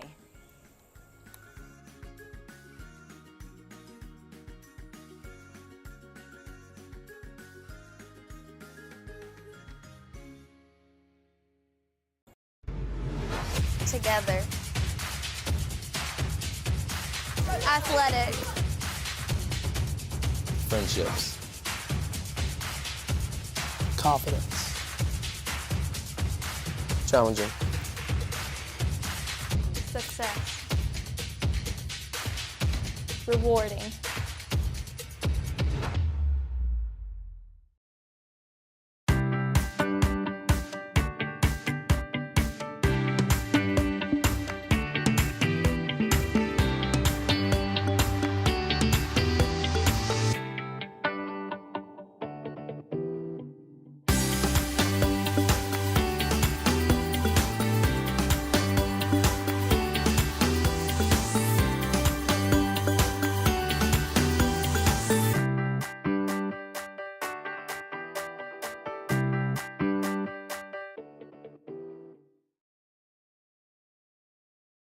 So what exactly is hashtag Houston Healthy? Hashtag Houston Healthy is a healthcare initiative powered by Houston Healthcare. This initiative was created to enhance the overall health and well-being of our community. And here's how you can participate. Anytime you make a healthy choice, like eating a healthy meal, going to an exercise class, or just walking the dog, take a picture, preferably a selfie so we can see you, upload it to your favorite social media platform, and use the hashtag Houston Healthy. Let everyone know what you're doing to make Houston County a healthier and happier place to live. Remember, hashtag Houston Healthy. Healthier today for a better tomorrow. What's up, Houston County? It's Megan. Today we are at the Community Education Department at Houston Health Pavilion with the nurse manager, Miss Danielle Ray. We are here to learn a little bit more about Educare and what it has to offer. So Danielle, tell us a little bit about Educare and what it means and what you guys do here. So we are the part of the hospital that offers education classes to the community. So everything from chronic disease to childbirth to health maintenance, we're here to help the public. Wow, that's awesome. So what kind of classes do you guys offer here? So specifically, we try to help with chronic disease for people with heart failure and diabetes, but we also help with health promotion with things like hypertension, high cholesterol, high blood sugar, and to help people maintain good health with Healthy Living for Life classes and exercise classes. We also offer childbirth classes, which is fun for families starting out and wanting to start on a healthy path. That's awesome. So who are these classes available to? Is this community-wide? Is this specifically for people at Houston Healthcare? Who is that available to? Available to anybody. Most of them are free. You just call and register. The only one that requires a doctor's order is the diabetes comprehensive class, but everything else is open to anybody, anytime. We offer them monthly, and so you can sign up. Guys, you can go on to hhc.org, check out the events calendar, see what kind of classes they offer at Educare, how you can sign up, and how Educare can help you become #HoustonHealthy.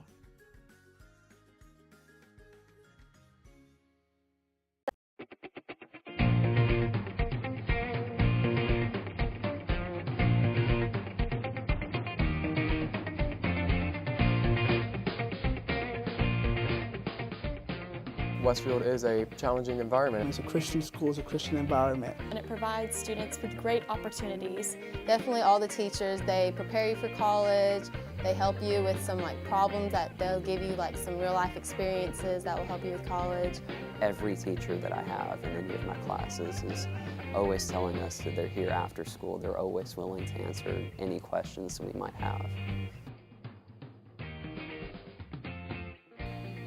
Westfield is a harder school, but it challenges you and it gets you ready for college. And I think Westfield gave me such a great Christian environment that I can actually have the freedom to express my faith. Westfield provides a lot of great opportunities for students to learn and for students to grow and for students to learn more about themselves.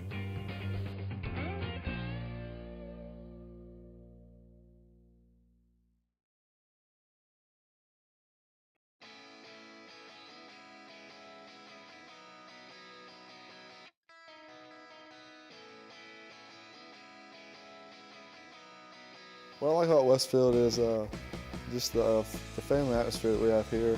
The teachers are just great, the coaches are great. Even though I was not here when I started school, I came in and it was like everyone acted like I had been here the whole time. It's an environment where everyone just accepts you and wants to get to know you like they would have known you, like all of their friends that have been here since the beginning of grade school. I just like the atmosphere that you have here. Everybody, they truly care about you. Everyone in my grade, we're so close together. I think of them as my brothers and sisters almost, because they know me so well and I know them so well. I think the most important thing that happened to me when I spent my time in Westfield is that I actually become a Christian, and then I actually find my faith, and I think Westfield gave me such a great Christian environment that I can actually have the freedom to express my faith to.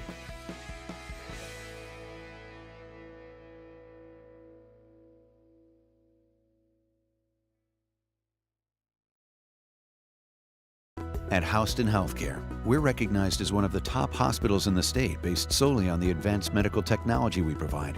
But what isn't taken into account is our people. We have over 2,000 employees that are focused, dedicated, and sincere in their mission to create a positive healthcare outcome for each patient. It just goes to show that maybe the most important aspect of great healthcare is the people who are taking care of you. And that just can't be measured. Houston Healthcare, advanced medical care, closer to home. I'm involved in a lot of extracurricular activities. I play football, baseball, basketball, and I run track. I love the contact sport. I love the ability to get my feelings and aggression out throughout the hard day or hard week out at practice. I was a part of the Westfield wrestling team when I was a freshman, and that's also the year when I played soccer. So it was been fun, and I'm going to play soccer again in my senior year, and hopefully I will probably be the captain of the soccer team. I enjoy just spending time with my teammates and getting to just rep the green and gold like everyone else has in the past. On Thursdays, we get to go out and with the football team, and we get our chaplain out there, and he does a great job. And I think on a Thursday that's great to do because it's a day before the game, and you get to think about God and just choices in life, and that's kind of what the game of football is like.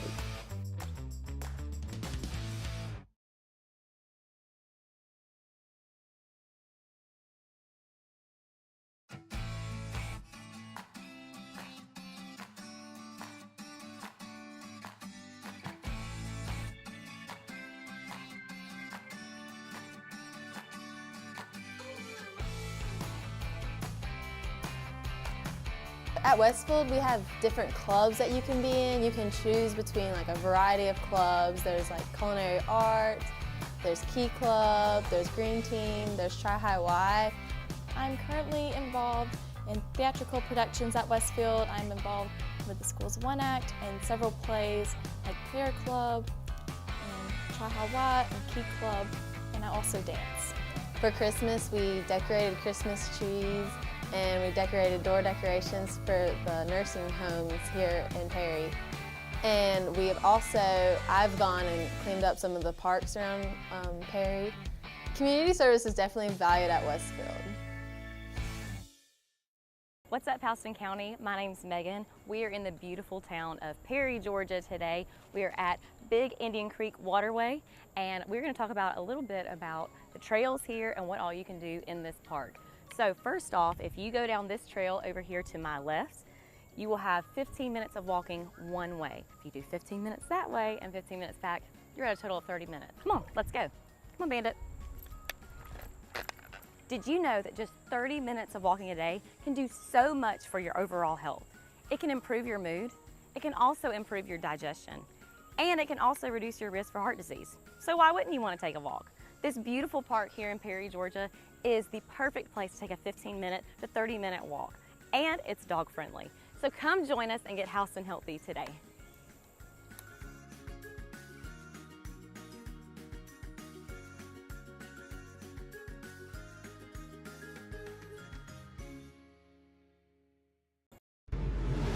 Together. Athletic. Friendships. Confidence. Challenging. Success. Rewarding.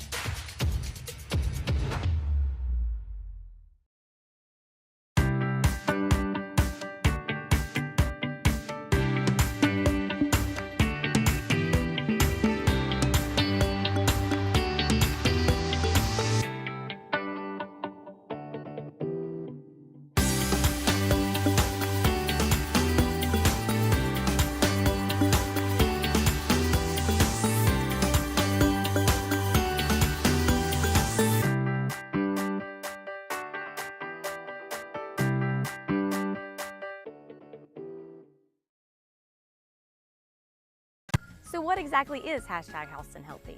Hashtag Houston Healthy is a healthcare initiative powered by Houston Healthcare. This initiative was created to enhance the overall health and well-being of our community. And here's how you can participate. Anytime you make a healthy choice, like eating a healthy meal, going to an exercise class, or just walking the dog, take a picture, preferably a selfie so we can see you, upload it to your favorite social media platform, and use the hashtag Houston Healthy. Let everyone know what you're doing to make Houston County a healthier and happier place to live. Remember, hashtag Houston Healthy. Healthier today for a better tomorrow. What's up, Houston County? It's Megan. Today we are at the Community Education Department at Houston Health Pavilion with the nurse manager, Miss Danielle Ray. We are here to learn a little bit more about Educare and what it has to offer. So Danielle, tell us a little bit about Educare and what it means and what you guys do here. So we are the part of the hospital that offers education classes to the community. So everything from chronic disease to childbirth to health maintenance, we're here to help the public. Wow, that's awesome. So What kind of classes do you guys offer here? So specifically, we try to help with chronic disease for people with heart failure and diabetes, but we also help with health promotion with things like hypertension, high cholesterol, high blood sugar, and to help people maintain good health with healthy living for life classes and exercise classes. We also offer childbirth classes, which is fun for families starting out and wanting to start on a healthy path. That's awesome. So who are these classes available to? Is this community-wide? Is this specifically for people at Houston Healthcare? Who is that available to? Available to anybody. Most of them are free. You just call and register. The only one that requires a doctor's order is the diabetes comprehensive class, but everything else is open to anybody, anytime. We offer them monthly, and so you can sign up. Guys, you can go on to hhc.org, check out the events calendar, see what kind of classes they offer at Educare, how you can sign up, and how Educare can help you become #HoustonHealthy.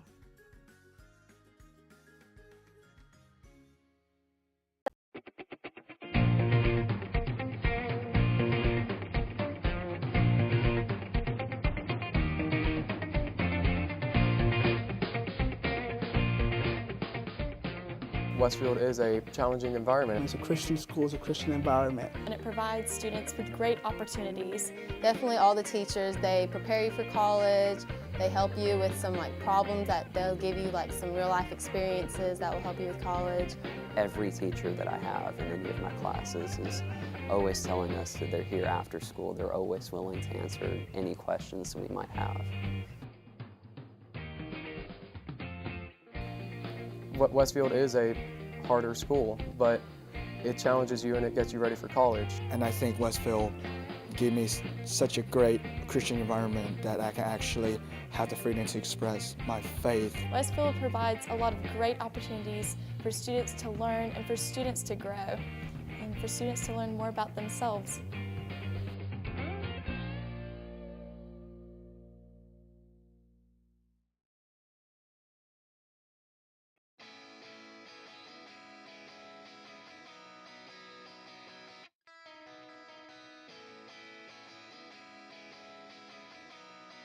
What I like about Westfield is just the family atmosphere that we have here. The teachers are just great, the coaches are great. Even though I was not here when I started school, I came in and it was like everyone acted like I had been here the whole time. It's an environment where everyone just accepts you and wants to get to know you like they would have known you, like all of their friends that have been here since the beginning of grade school. I just like the atmosphere that you have here. Everybody, they truly care about you. Everyone in my grade, we're so close together. I think of them as my brothers and sisters almost, because they know me so well and I know them so well. I think the most important thing that happened to me when I spent my time in Westfield is that I actually become a Christian, and then I actually find my faith, and I think Westfield gave me such a great Christian environment that I can actually have the freedom to express my faith to.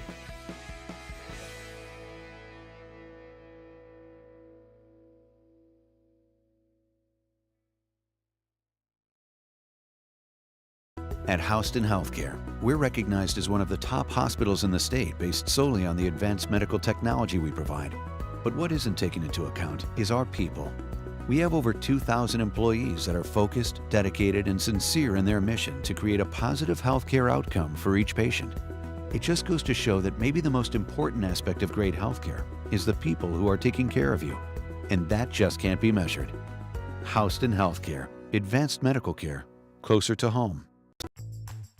I'm involved in a lot of extracurricular activities. I play football, baseball, basketball, and I run track. I love the contact sport. I love the ability to get my feelings and aggression out throughout the hard day or hard week out at practice. I was a part of the Westfield wrestling team when I was a freshman, and that's also the year when I played soccer. So it was been fun, and I'm gonna play soccer again my senior year, and hopefully I will probably be the captain of the soccer team. I enjoy just spending time with my teammates and getting to just rep the green and gold like everyone else has in the past. On Thursdays, we get to go out and with the football team, and we get our chaplain out there, and he does a great job. And I think on a Thursday that's great to do because it's a day before the game, and you get to think about God and just choices in life, and that's kind of what the game of football is like.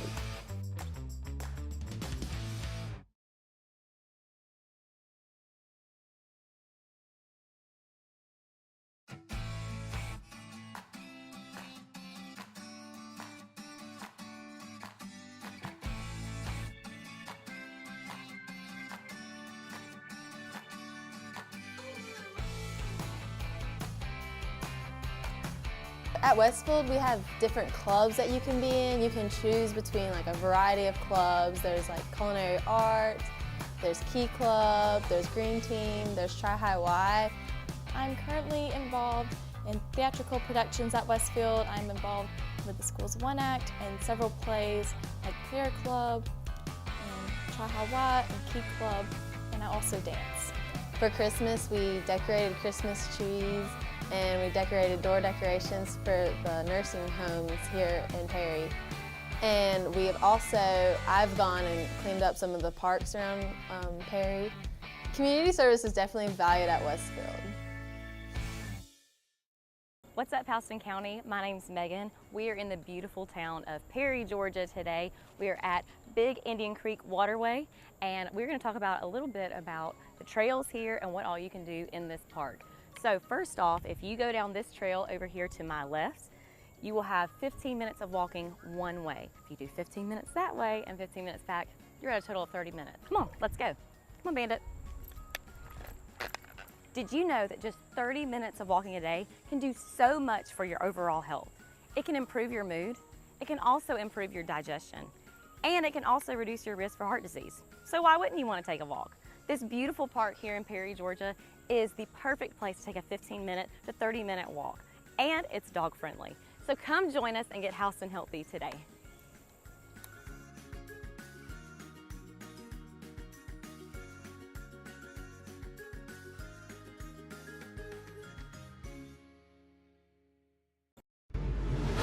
Together. Athletic. Friendships. Confidence. Challenging. Success. Rewarding.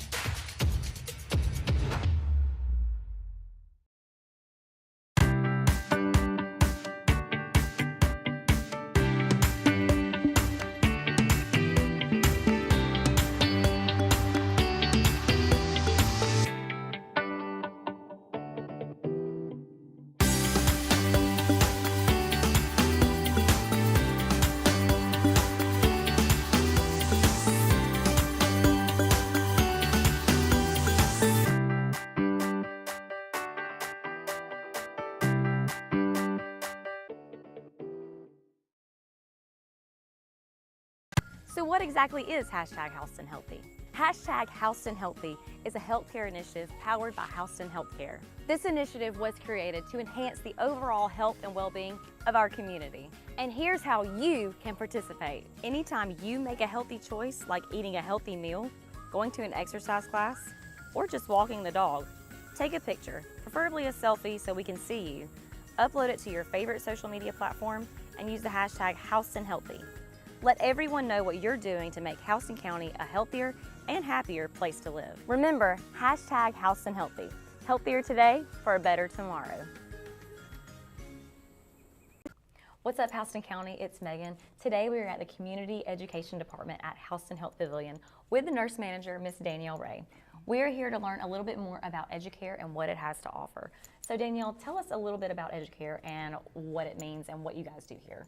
So we are the part of the hospital that offers education classes to the community. So everything from chronic disease to childbirth to health maintenance, we're here to help the public.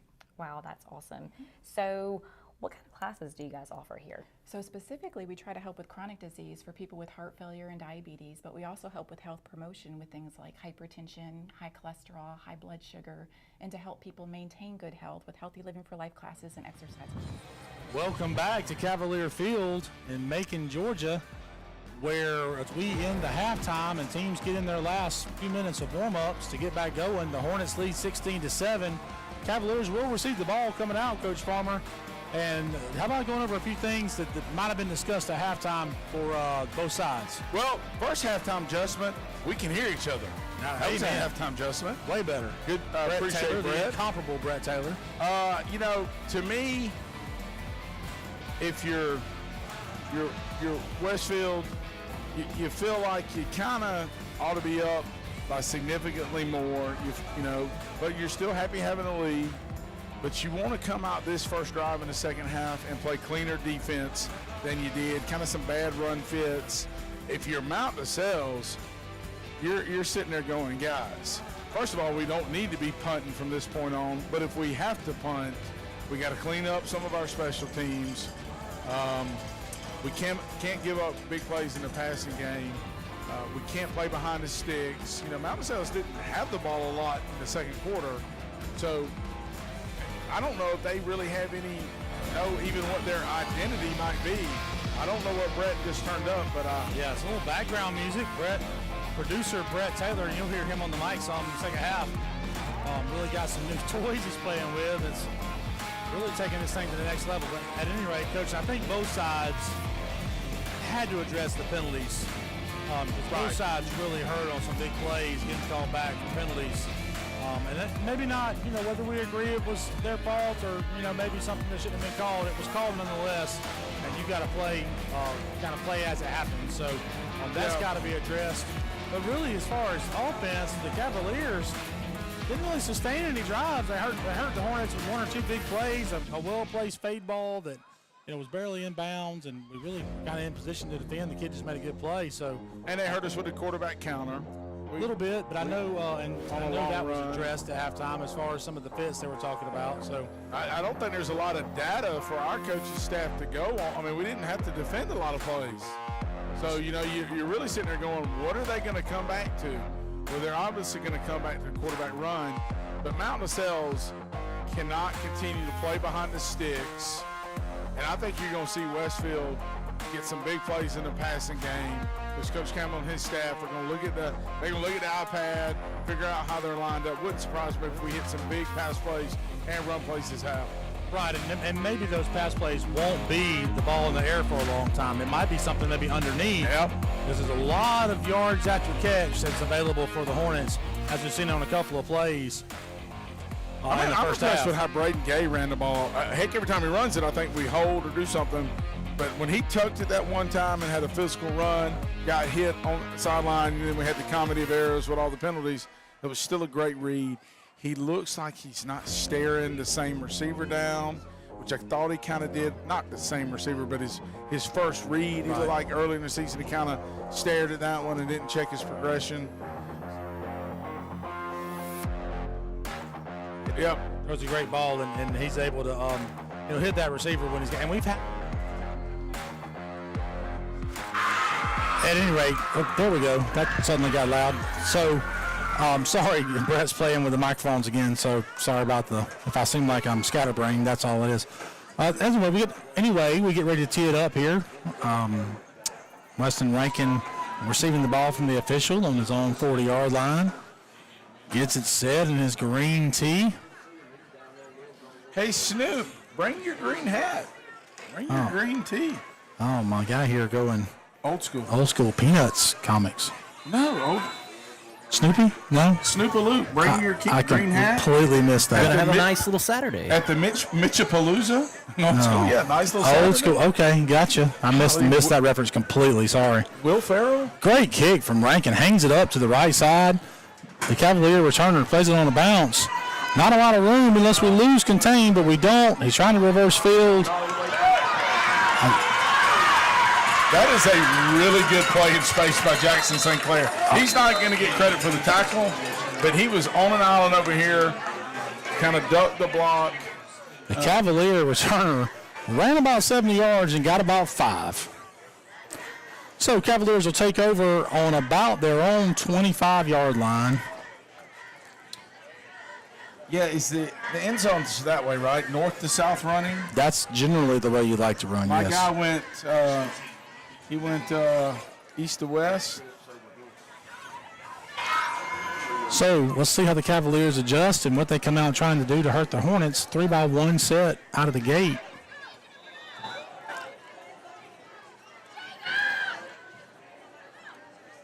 Take the snap. Quarterback keep. He's going to get maybe a yard or two, but it's strung out well by the Hornets. Had a chance at him in the backfield. Win Hoots over there fitting up good. Russ Hiley. We had 2 guys there, 2 secondary guys. I'm thinking about that coming downhill. I like that. Yeah, really coming downhill hard to make that play. Because they haven't proven they can throw it deep, Coach. They haven't proven they can throw it deep, so secondary can start cheating and cheating and cheating.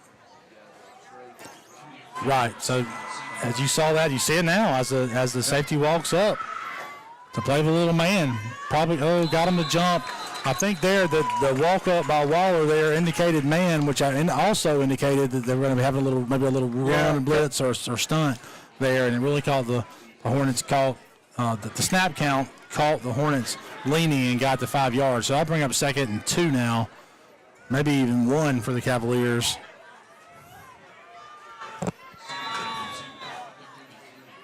The Cavaliers stay with that 3-by-1 look. We bring Easom off that, not Easom, but we'll throw in the flats, short of the sticks though, and they make the play. And really a loss of 1 or 2 yards by the Cavaliers. We were dangerously close to a face mask. I saw that as well. Had the top of his helmet though. But I thought it was a good no call. It was a good no call. We brought a little corner blitz from the boundary coach. Did you? May have made him rush the throw a little bit. I love that. When that ball's on the hash over there and they're not, you've scouted them on film. They haven't thrown anything back away from the flow. So a big 3rd down here right out of the halftime for the Cavaliers, 3rd and 4. Hornets again showing that rolled up man coverage. Quarterback's going to keep. He's got a seam, and he's going to take that to the house. I don't think anybody's going to be catching him. The Cavalier quarterback, Xavier DeShazer, breaks it up. Think on the quarterback counter, I think it was, Coach. I said it at halftime. Yeah, that's the play. Quarterback counter, we have not fit it well. We did not, and it looked like one of our guys may have fallen down in the hole, but nonetheless, the play goes for around 70 yards. Well, did they pull anybody? I don't even know if they pulled anybody. So I don't know if that's just stretch zone read. Did they read a linebacker? It might be. Brett, show the replay again for us if you don't mind. I don't know if they pulled a guard, which is therefore going to mean it's not counter. No, they don't pull. It's just they didn't pull anybody. So there's no pull there. The quarterback's just kind of reading that on his own. Not even sure if the play's designed to go there. The kick for the Cavaliers is good. I think he's reading a linebacker flow. Oh, that's probably true. It's probably a 2nd level read. If so, that's really a good play design when you got an athletic quarterback like that. Well, because you can base block at level 1. And 75, the freshman had a good block. So the Cavaliers strike back 16-14 now, and what was a comfortable lead at half has suddenly disappeared for the Hornets. But the Hornets, as the game works, Coach, now get their turn with the ball. Yeah, I was going to say that. Welcome, Brett Taylor, to the broadcast. Probably felt like at half, Coach Campbell, that you should have been up even more than you were. Oh, yeah, probably a couple more scores, a little bit more separation. Now it's a 2-point game. Well, yeah. All right. So you've had a pick 6 that didn't count. You've had a sneak that you fumbled it on the goal line. I mean, the lead could be substantially more. Welcome to the party, Brett. It's good to be here. I'm trying not to stay on the whole time. I hope you don't go to the camera with us. I'll have to scoot in some. No, I'm just going to step out. I'll gladly bow out. We're going to have to get a fisheye cam if I'm going to be in that one. Just remember the old saying, folks, the camera adds 75 pounds. Anyway, the kick goes to Easom. He breaks a couple of tackles, going to get positive yardage, and now he's up the sideline. So it'll end up being Hornet ball on about the 41 or 42-yard line. But that's field position you'll take every time. Yeah, the Mountain Sales guy's kind of pounding his chest. And it was a good physical tackle. His name's Eli Fisher, number 11, a junior, some other Cavaliers. Coach, there's old Banks Reddick running the ball on the field. I like old Banks. Banks, a good offensive lineman and defensive lineman for Coach and I on our middle school team. I hope Banks has a good day Monday. Hoping to be actually supposed to be a backup here at Mountain Sales Monday at 5 for those of you that want to make the trip. I'm assuming related to Thatcher? Yes, younger brother. And definitely way more witty than Thatcher. No, just kidding, Thatcher. Love your wit, too. Hornets in a little bit of a different look here. Now they're in that overset you mentioned before, Coach. Yep, we kind of bent it back. May have gotten 2 or 3 on the play to bring up 2nd and 7. Yeah, we had Thatcher crossing the formation, kicking out, and I don't know if we didn't combo to the next level or if we're just trying to not block that guy, Jackson Riley, on the tackle. Little second-level defender made the play. Hornets have their play. Similar set, but they're not. They're going to be more traditional. Oh, Coach, The stacked twins away from the tight end. that was almost your Red Wing T look. There's the play there. Free breaks it, and he's going to have a first down depending on the spot, which is pretty good spot. Okay, so that's a first down for the Hornets. That's What a a good play block. there. Matthew Powers doing a good job blocking. Boy, he looks the part. Oh, he can play, Coach. There's no doubt about that. Again, just a junior. Yeah, Coach, we're young. How many seniors we got on this team? 5? I think it's 5, and I made 6. Coach Black just corrected me. We have 6. I've been saying 5, so I was speculating without looking at the roster. So I'm glad he's here to correct me on that. Reddick comes in motion now at Gay's direction. Downhill with Neil O'Brien. Not much to do there. Maybe he picks up 2 or 3. Coach, between plays, I got some folks texting me that they're watching, and just appreciate all of you that are tuning in to watch the Hornet football. So I've gotten messages from the Greer family. I've gotten messages from my wife who's watching at home. That's the Mitch. Always important. That's Mitch and Mitchapalooza. All I was going to say is I gave the people what they wanted, and this is that. Oh, right that's there. not it. Are you Action on the field. Let me. Are you Gay with the strike downfield, intercepted by the Cavaliers. Trey Hardy looks like he got held, and they called it. The play is down at the 20, but that's going to go back 10 yards on the hold call. So some action on the field. We got a little distracted there, but the ball just a touch overthrown to the Hornet receiver, and the ball gets intercepted. So it will be Cavalier football coming out after the turnover. And let me finish my sentence. I've got an old friend, one of my oldest, dearest friends, Chris Hunter, and his wife Jennifer, I think, watching at home. I hope they're listening, and maybe he can text me if he got my shout out.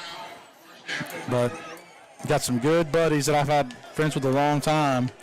Another one texted me from the Southland SGA game, where SGA's having some success running the ball on Southland, it looks like, and some interesting scores. Oh, yeah. Stratford is still beating Pacelli 3-0 in the third, last I heard. And at halftime over in St. Simons, Frederica is losing only 7-0 to John Millage. And we've got a flag over here on the mount. It's going to be a Mount DeSales sideline warning. So the Mount DeSales coach is upset about something to get the penalty. I think it came from an assistant coach, too. That's never fun when you're a head coach. Well, never fun to be the assistant either. Yeah, but that's when you're the head coach, you kind of get a little ill with your guys on the sideline. So that's going to leave first and probably 15, as it's only half the distance from there. Update on the Stratford score. Pacelli has taken the lead 7-3 now. Well, I can tell Coach Fowler, you'll appreciate this as a coach. There are some head coaches that if you get that penalty like that as an assistant coach, you might as well head to the locker room Oh, yeah. right now. Ronnie Jones was not one of those. Find an alternate route home, too. But Barney Hester was one of those. You just better go ahead and go home for the night if you cost your team like that, because that's half distance to the goal line. So first and 15, 16 or so as the Cavaliers give it. That's stuffed up by the Hornets. May have gotten 2 yards. So now it'll be second and let's call it 13 for the Cavaliers. There's your replay there on your screen. Well done there. We'd like to see our linebackers get off a block a little cleaner, but I'm not going to ask for any scores. Brett Hardy will crack on us and tell us we need to be on score stream. I was curious about a FPD Pinewood score. Couldn't really find anything on Twitter, but the phone was acting up. you can't help but wonder when that quarterback run's coming back, Coach. Yep. I mean, they're probably not going to throw the ball. They're deep in their own territory. And Neil O'Brien swallows it up and slings him down, and that's not a horse collar tackle. That's not a horse collar. He had him around the hips. I don't know how that can be a penalty. But the head referee makes the call, and that's going to be an automatic first down. You can see the replay coming here, and they are discussing it, to be fair. He's got his hands around his ribs. He's got him around the waist almost. So let's see if they pick the flag up. He does wave the horse collar call off, which not even sure why he called it to begin with. So that'll bring up a 3rd and a mile for the Cavaliers. I think that this crew has taken the stance that if they see anything at all and they have a little bit of doubt, they're going to throw a flag. Instead of it should be the other way. If you have any doubt, hold it, put it back in your pocket. Maybe the maybe the power of the head referee's microphone has gotten to his head. I don't know. Anyway, so Cavaliers fight to their own end zone here. Going to bring a little pressure, just a quarterback sweep. McCall is there, and that's going to be a safety for the Hornets. McCall with a great play, and they got the safety call from the White Hats, so that's official. That's going to push the score to 18, and the Hornets will be receiving the ball. And questionable play call there from the Cavaliers. And, Coach, that's strange. I've been watching football for a long time at the high school level. I don't know if I've ever seen 2 safeties in one game. 2 safeties in a game, yeah. That's true. They tried to run Q sweep, and the offensive tackle did not get McCall reached. That's right. And you have to win that outside shoulder. And that's great coaching there by the defensive line coach of the Hornets. You know, reading that first step and working for width. Score of note: FPD 28, Pinewood 7, according to FPD Twitter. But that was 18 minutes. So ago. FPD, which we called for the GIAA their first game without their quarterback, clearly is a different team with him, as they should be. He's a D1 commit. Down, and they may be. Yeah, absolutely. FPD is a different team with him.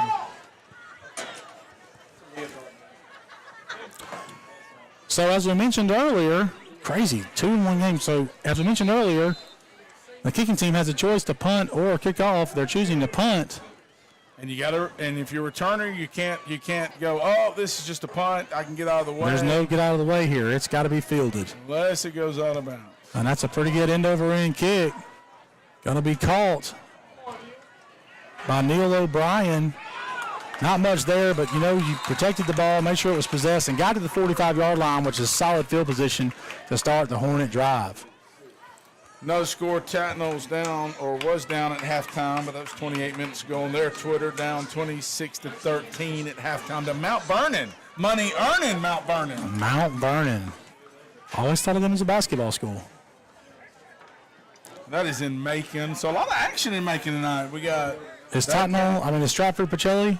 Nah, that's on the That's in Columbus? Okay. Yeah, I think I saw Asher Turner. Oh, that's right. No, I'm saying 2 North Macon schools. I consider Mount DeSales a North Macon school, but they're really in the city, downtown.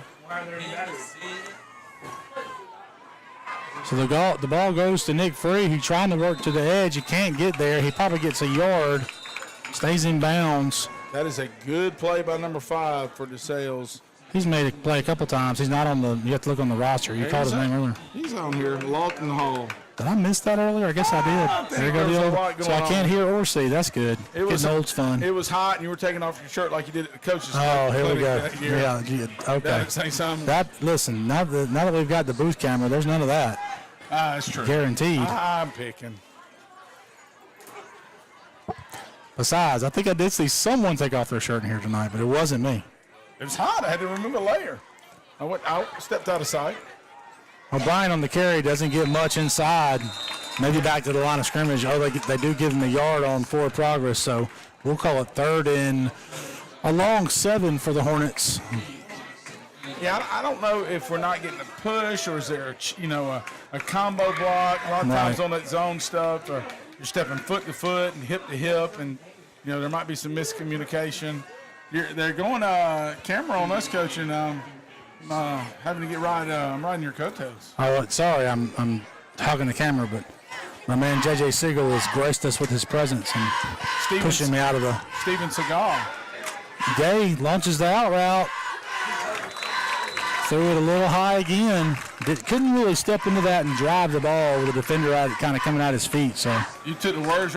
Those last 2 throws that have been overthrown, count on his back foot. Yep. So the Hornets can't capitalize on a good field position, and they'll have to punt the ball away with Brock Johnson.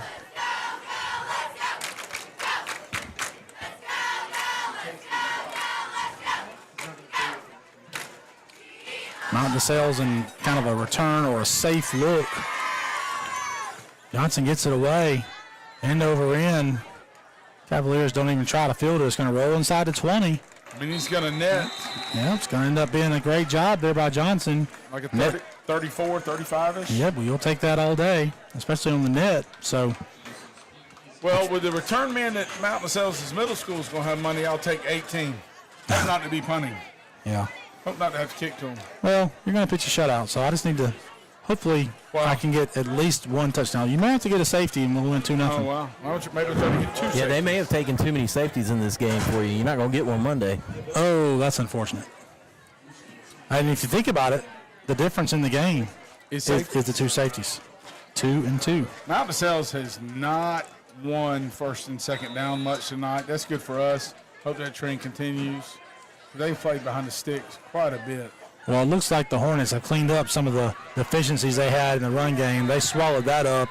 Quarterback coming back. I think that might have been the same play that he scored on. Jackson Spence and Dean Massey. Well, the key there, Coach, is not rushing upfield, kind of staying in your lanes.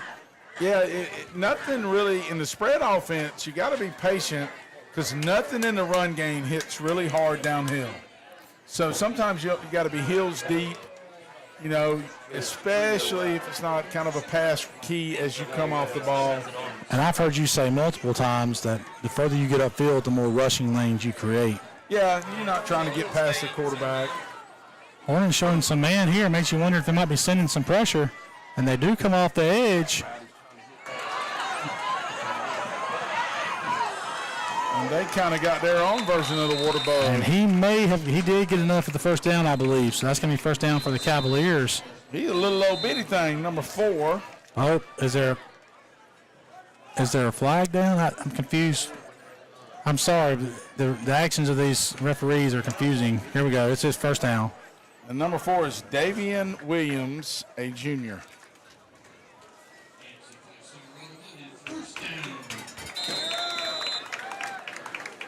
So Cavalier first down at the 29-yard line, trailing by 4. We're ticking down at about 4.5 minutes left in the third quarter now. Cavaliers in a 3-by-1 set. Show quick pass to the back. McCall gets the tip pass. That's a great play by Rigdon. Did I say his name right? Rigdon McCall, yeah. He's, again, as you said, realized he couldn't get to the quarterback, so when the quarterback loaded the throw, got his hand up, made a play. They're flare in the back. And so a little, flare in the back, and you'd have to rally to that if that's completed. Some defenses will have an end that or OLB if he crosses his face, it'll run with him. Just depends on how many you got in the box. Right. So 2nd and 10 now for the Cavaliers. Kind of the same look. The back is actually up a bit. We're bringing pressure with Massey up the middle. And we're there. That play's going for no gain, maybe a gain of 1. Update from Pacelli. Pacelli has now stretched the lead out to 15-3 over Stratford. Jackson Spence in there, Neil O'Brien, Dean, Willie Stringer.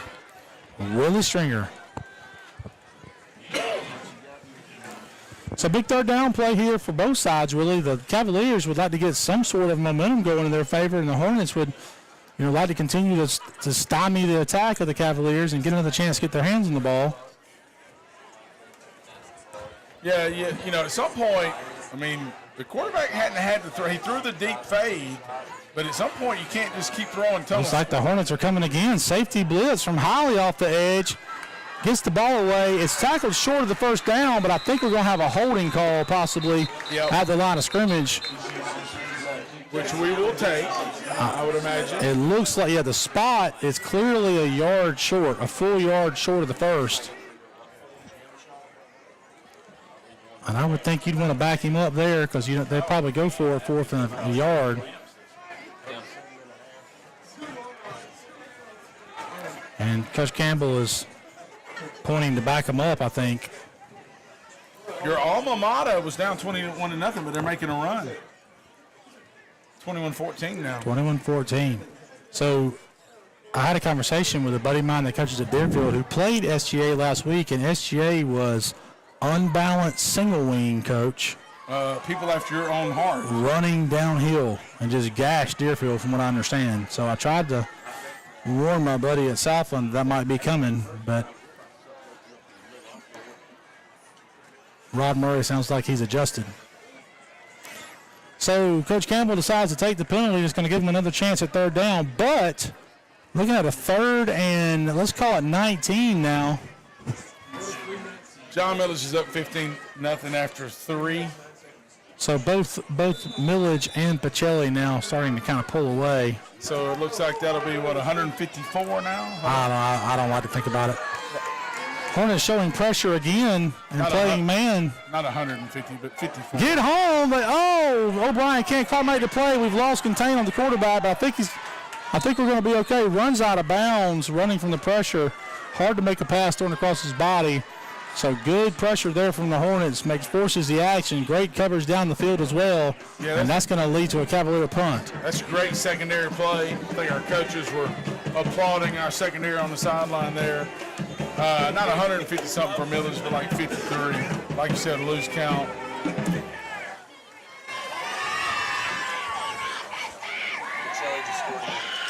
So Pacelli looks like they just scored again, 21-3 now. So I'm going to call that game over. 2 minutes to go in the fourth. Oh, so there's only 2 minutes to go in the fourth, says Brett. So it kind of is over.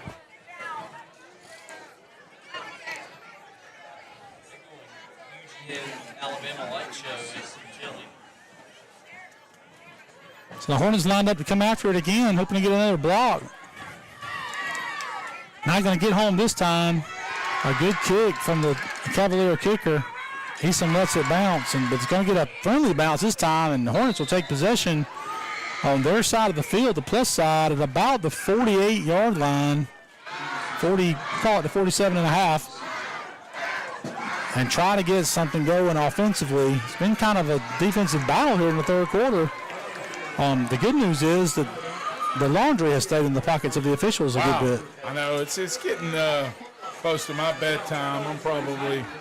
I need to get some energy, get the juice here, because I got to pick my game up here. It's this thing, geez, long game. You're right, not much laundry. Hope not to see any laundry. Hope that we can get a clean drive here. Matthew Powers back into the H-back kind of indicates to expect maybe some power downhill run from the Hornets. And there it is with Thatcher Reddick running hard, 2 hands on the ball. Coach, I like it. I like it. That's a good run. First down, 5 or 6 yard gains, going to leave about 2nd down and 4, long 4, maybe a short 5. Coach, he kind of got a little high knee there too. He get a little Roger Craig-ish for you old school football fans, kind of. Right, love it. Love Roger Craig, number 33 for the 49ers. Nobody knows who that is. Nobody knows who that is. Oh, I don't believe you. I know several. I know some people that know who Roger Craig is. Thank you. Aiden just said he knows who Roger Craig, 49ers. Same play the other way. I love it. And Thatcher finishes that run running through the tackle at number 14. They had a little collision earlier, and I'd say that's 2-0 Thatcher Reddick. Yeah. First down Hornets. And that might be just the recipe, Coach. Just let's wear down that defensive line of the Cavaliers. And tick, tick, tick, tick, tick, tick. And Thatcher's just a little bit different type of back as Neil O'Brien and Nick Free. Thatcher's a little thicker. And Matthew Powers just kick it and falls on the ground, but Thatcher falls on it. And that's unfortunate because I thought he might have had a play there. Yeah. That end running upfield wants nothing to do with Matthew Powers kicking him out, I can tell you that. And sometimes that back will get spooked and that pocket is not as clean. He might have, his pocket wasn't as clean, something on the mesh, even though it's not an option, obviously. But just the handoff, a little awkward.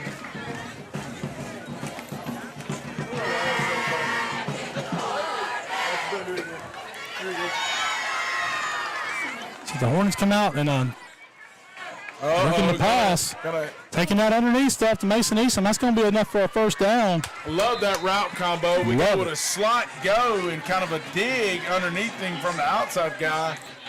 Picks up about 20, 25 on the play. The old dig route. Oh. Valwood killed us with that in 2015. Old square in. Cavaliers trying to get a little bigger on the line. Don't remind me of that game. Yeah. Seeing the personnel from the Hornets. That was a great ball, Coach. He stood in there and delivered that. Mason on the catch. That was a nice scheme. Hornets in the 3x1 set. Seeing Reddick in motion now. Back into his H spot. Got early movement, I think, from the Hornets. Maybe the receivers over there. And Coach Campbell is flabbergasted. He may be flabbergasted at the official. Well, you got to watch the ball out there for sure. Yeah, absolutely. So that's going to leave the Hornets in 1st and 15 now from the 20.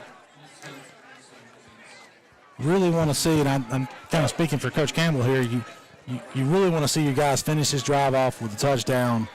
Feel like you pretty comfortable with that 2-score, lead. I'll put you up. Yeah.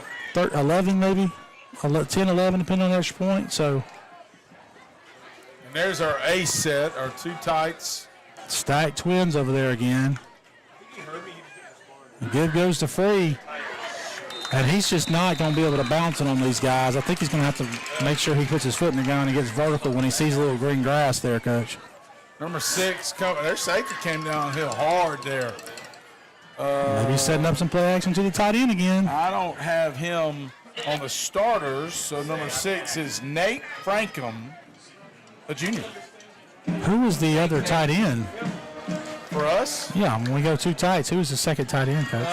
Is it Stringer? No, they're not in that set now. We're not in it right now. Fake on the jet. Gay looking underneath again, threads it through, but the ball's a little low, and we couldn't come up with a catch there. It's going to leave us in 3rd and 15 now. That would have been enough to get the first down, but just short of the end zone. When you were asking about 2 tights, I was like, are we in it right now? But no, we were in a little king and queen. No, we weren't. But I was curious on the 2 tights because we've shown Hardy down the middle of the field, but the other tight end hasn't been targeted, so I wonder if we could maybe get in that and. I was wondering if he was going to throw that route to Trey. Trey looked like he had leverage at the pylon, but we went with it to St. Clair. Watch for a Trey possibly to run a corner scheme here out of the slot, little smash scheme, because they're up. Oh, slippage. Oh, probably a good play there by Stone to kind of break that up. That's a bad ball by Brady. It was. Too far upfield. It was. Are we going to try to kick one? Now it's kind of in that yellow. Do you go? Do you not? Do you kick it? I think he's going to go for it.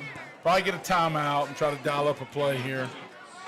Use one of your timeouts. Well, it's unfortunate the ball was incomplete because he could have took the quarter, but he's going to call a timeout instead, I guess.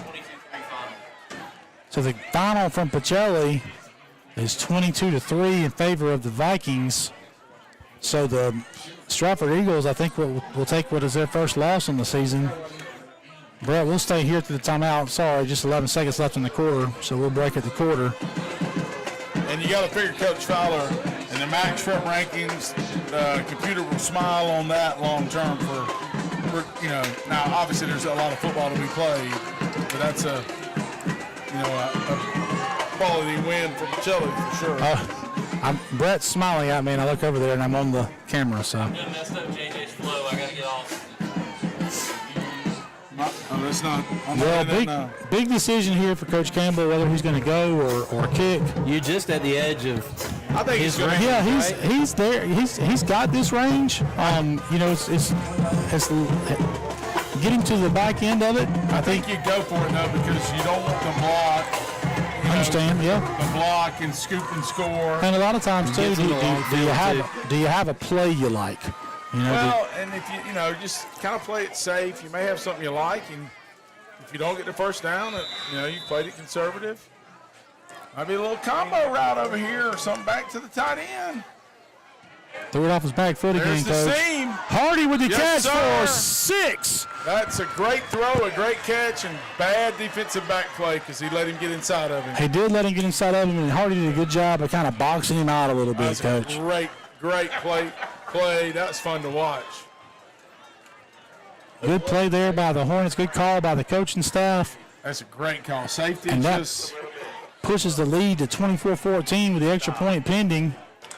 you're the secondary coach from Mount DeSales, you're livid because you're in some type of man there. Well, water bucket look.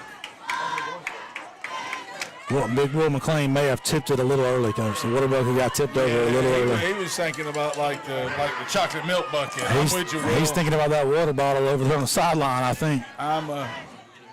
He's like the Chris Farley of our team. I like that. Big Chris Farley fan. Rankin has his steps counted off. Gay's going to receive the snaps, and it's down, and that kick looks good from here. The ball is and it jumping is. off his and foot. Rankin kicking with a lot of confidence, Coach, as you just said. Jumping off his foot.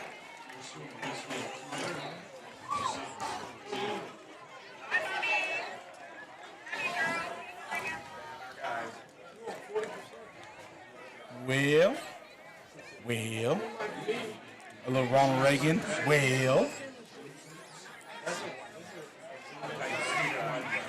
So that leaves us 6 seconds left in the third quarter.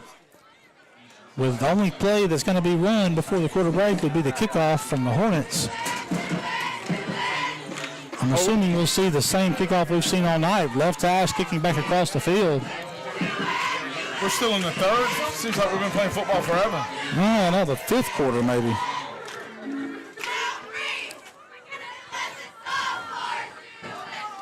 Kind of odd weather. It got a little more humid as the night went on. Yeah, I can feel it. Had to ditch the jacket up from earlier. Of course, we're up here in the press box, kind of shielded from the wind, so.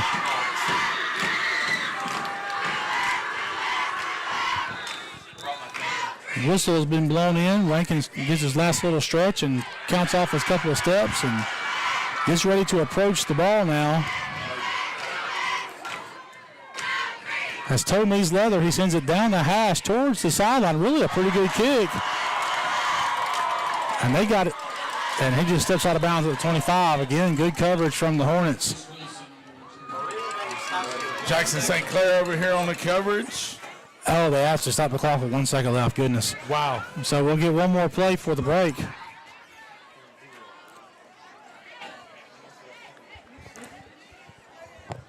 That's rookie work there, the clock operator. Amateur hour. Definitely let that second run off. So DeSales will line up for one play before the quarter break as they come out in a 2x2 set.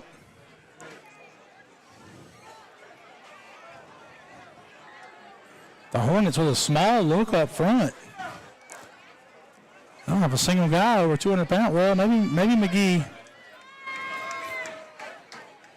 They hand the ball off, and the runner is tackled by Russ Holly to end the quarter after a gain of about 8 or 9. So at the end of the third quarter, it's the Hornets 25, Cavaliers 14, and we'll be right back on Mid-Georgia Sports. My name's Megan. We are in the beautiful town of Perry, Georgia today. We are at Big Indian Creek Waterway, and we're going to talk about a little bit about the trails here and what all you can do in this park. So first off, if you go down this trail over here to my left, you will have 15 minutes of walking one way. If you do 15 minutes that way and 15 minutes back, you're at a total of 30 minutes. Come on, let's go. Come on, Bandit. Did you know that just 30 minutes of walking a day can do so much for your overall health? It can improve your mood. It can also improve your digestion. And it can also reduce your risk for heart disease. So why wouldn't you want to take a walk? This beautiful park here in Perry, Georgia is the perfect place to take a 15-minute to 30-minute walk. And it's dog friendly. So come join us and get healthy and healthy today.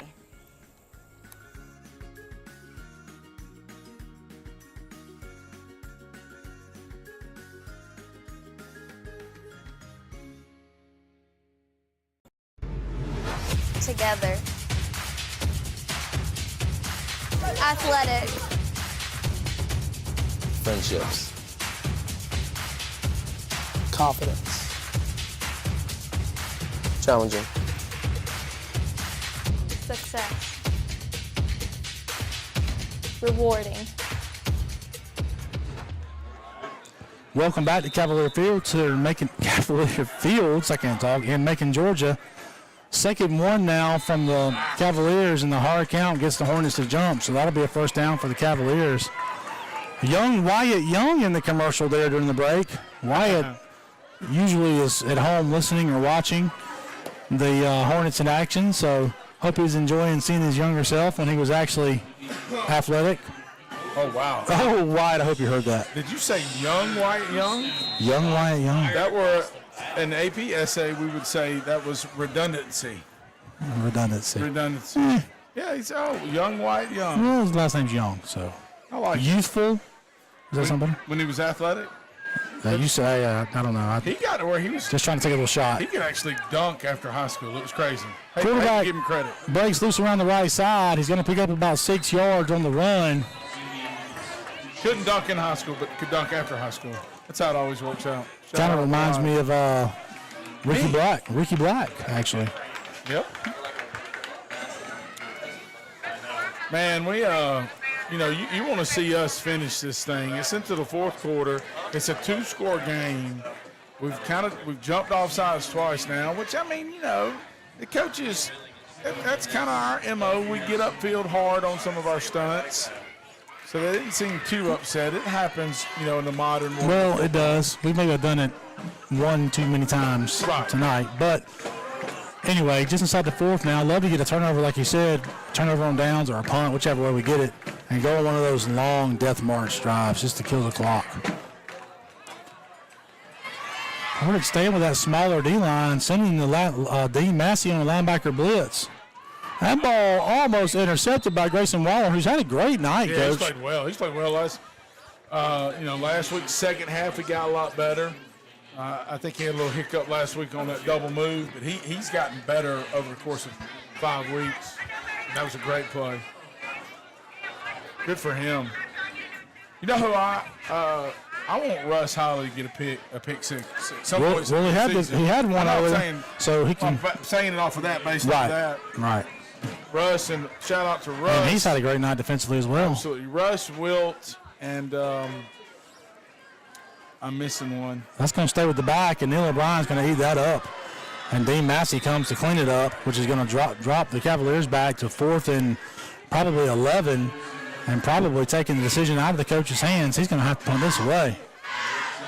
I was drawing it's Jackson St. Clair. Those guys, Russ, Holly, Wilt Leonard, and Jackson St. Clair in my AP Euro class, and I told them I'd give them a shout out. I love the fact that they, take academically rigorous classes and they're good athletes. Well, what's great is you didn't have to invent a reason to shout them out, Coach. They're playing well. Absolutely. And Wilt has been solid with the snaps. Really all year, yeah. That's an unsung hero. As the Cavaliers bring in the orange rubber kicking ball. The Baden off the Walmart aisle 9 in a little basket. Straight up in the air. Eason calls for the fair catch and makes it. A little nervous about that one, but he makes it. And that'll give the Hornets the ball at the 28-yard line. And what a time to go on a clock-killing death march. Yeah, for sure. That's the Paul Johnson special. The Death March. Death March? Yeah, Paul. Yeah, so makes me think of something whether you related to Star Wars. I don't know. No. Dun, dun, dun, dun, no. Although, maybe he hums that in his head. Anyway, you, Georgia Southern, just Paul Johnson fans in general, he used to be notorious for those late in the game and just have like a 14-play drive that scores a touchdown and just kills 9 minutes. Hey, y'all should have never got rid of him. Bring PJ back. You don't have to talk to me. I like Brett Key a lot, but we didn't get rid of him. He resigned, by the way. Yeah. He did. Okay. They wouldn't give him the resources he wanted. So tackle is made there on Nick Free after a gain of about 2 or 3 yards. So give a shout out to Kenny Cofer back in his living room watching the game. Hey, Kenny. Sent him a couple pictures. He said, that's a lot of man in the press box. Well, tell him I appreciate it, but... Not necessarily of you, Coach Fowler, but just of all of us. I thought he meant he thought I was... Okay. Wow. So, speaking of, maybe not Paul Johnson, but Georgia Southern with a big game at Wisconsin tomorrow. Gator. Yeah, I mean, they've been looking good. I'll have to say, I was a little skeptical of Clay Helton, but so far, he's really kind of put the fundamentals back in the program. I think he's really embraced the traditions too. I hope he sticks. You worry that he's going to go running at the first big opportunity that comes along if he wins enough. But he really, from what I've seen some of the videos, he's really kind of embraced their traditions of Eagle Creek and everything else. That was a weird little counter action there, Coach Farmer, but successful. Yeah, good run by Nick Free. I tell you what, who I'm more worried about leaving is Brian Ellis. Yeah, they're putting up points. Yeah, I mean, he's going to be, you would think at some point, a popular commodity for a struggling Power 5 program at some point. The son of a former GIAA coach. Played in the GIAA. For Tift area and then went to Peach. Beat us when I was at my previous employer. He beat us in the state playoffs, I think it was, or maybe it was the last game of the year for the region championship. That's what it was, actually. Got to give another shout out to Mr. Jimmy Beelan, who's sent me a text. GATA. Oh, loves the Eagles. Yep. Yeah, get after the academics. Isn't that what it stands for down there? Something like that. That's what Irk said. Little quick pitch. Who's that? O'Brien on the carry, and he's got some yardage there. Well blocked and execute on that play. Yeah, we're starting to lean on them. That's a solid gain there, probably about 15 yards. They moved the yard marker, the line of scrimmage marker, so I kind of lost it, but maybe not quite that much, maybe 12, but it was a good play nonetheless. And it's a Hornet first down across midfield, and tick, tick, tick, under 9 minutes goes the clock. So this is exactly what we called for here, Coach. Coach Farmer, back to GATA. I believe the official school-sponsored GATA is get after them aggressively. Well, listen, I coach for Barney Hester. Barney Hester coached for Art Russell. So we said it at Tattnall forever. And I can tell you it ain't academics or aggressively. We have to keep this G-rated. Well, it ain't nothing but a G thing, baby. So let's go. I love it. That play broken up from the start. Yeah, as I go with the corny 80s dad reference joke there, sorry. So second down and gave them a loss of 3. Second down and 13 now for the Hornets. Yeah, and that puts you behind the sticks a little bit. Coach Campbell not happy at all about that play. That was a good play by 35, Carter Sparks. I don't know if it was a missed block or what happened there, but that obviously didn't work out. We've been able to run at them pretty well, but still, it's only second down, and still the clock just keeps running. So you got to love that. Already up 11. And you're at midfield, take time. Well, you got a lot of time to make up for from the first half. I mean, this game really slowed down there in the second quarter. Give goes to Free, and he tries to get north-south and might have gotten back to the line of scrimmage. Maybe not. It's going to be third and we'll call it 14 now. So kind of go in the wrong direction as Banks Reddick brings in another football. Get a clean drive football out there. Joshua Pettigrew, number 12 on the play. You mentioned him earlier, good-looking defensive end. Now, what did they always ask? Coach, how long are his arms? He's got long arms. Oh, yeah, he meets that criteria. So here comes that bunch set. We've shown before a little diamond set. Empty diamond. And what makes you wonder if there's a little trick here? Maybe I think it might be QB draw. You clear the box sometime and go Q draw. And go to the single receiver side, overthrows it, throws a little behind him too. So the Hornets will have to punt. I was going to say, of course, it wasn't going to work on 3rd and 15, but the Cavaliers, expecting run, had really loaded the box. And if you really wanted to take a shot, we probably could have hit him over the top there, but that's okay. Let's run the clock. We got down to 6 minutes and 46 seconds, and we're going to punt the ball away now from near midfield. Well, the only downside is incomplete. Doesn't run the clock. Right. Johnson just about gets it blocked, but he gets off a great punt with a great roll. If it dies, it does. It's going to die down to about the 7 or 8 yard line. And it was that is from gorgeous. 46, so let's net it out. It's like 46. I saw the marker moving. So 4 and add another 40. Yeah, we'll say that's like 47-yard punt. Absolutely. That's fantastic. I'm sorry, I helped you out on the math, Coach. I know that that's not your strong suit. Yeah. Oh, hey, here we go. My man knows every historical fact and can quote every movie except for one I found out that's ever been invented or ever made. But you got me, sucker. You got me. I'm gonna get you, sucker. I'm gonna get you, sucker. It's great. It's an underrated movie. Yeah, underrated for sure. You never do public math. Never. Unless you're confident. I was. Public math is hard. These tech guys pulled out his TI-85 out of his pocket protector. Up here. Do they have a TI-85? Oh, TI-84. I would see. You would know. I don't even know. You guys 84 know. plus. I just had to buy some. I buy one for my daughter. So. Quarterback reaching out. We got him. Massey's going to bring him down at about the 2-yard line on the linebacker blitz. And great job by Massey redirecting there. And we got a parent down here who's not real happy. Very vocal parent. You know, they always know exactly what the coach should be doing. I probably shouldn't have said that. Yeah, I was about I'm to going say, back up from that one. Touchy subject.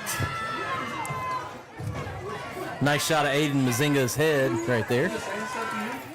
That's a big old head. With good hair.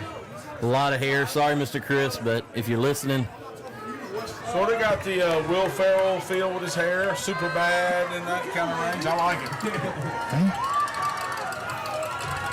it. So now the Cavaliers in the shadow of their own goal line. Again, Massey stringing the play out. And is that Russ Holland? Does he have his pick? It almost looked like he picked it. It was not Russ Howell anyway. It was Grayson Waller. It was well defensed, but the Cavaliers did come down with the catch, but only a modest gain. So you're going to bring up what is 3rd and 11, right? Yeah, 3rd and 11. They were late to change the down marker there. So 3rd and 11 from the 8-yard line of the Cavaliers. At some point, they just try to throw a fade. I mean, you threw a fade for a touchdown.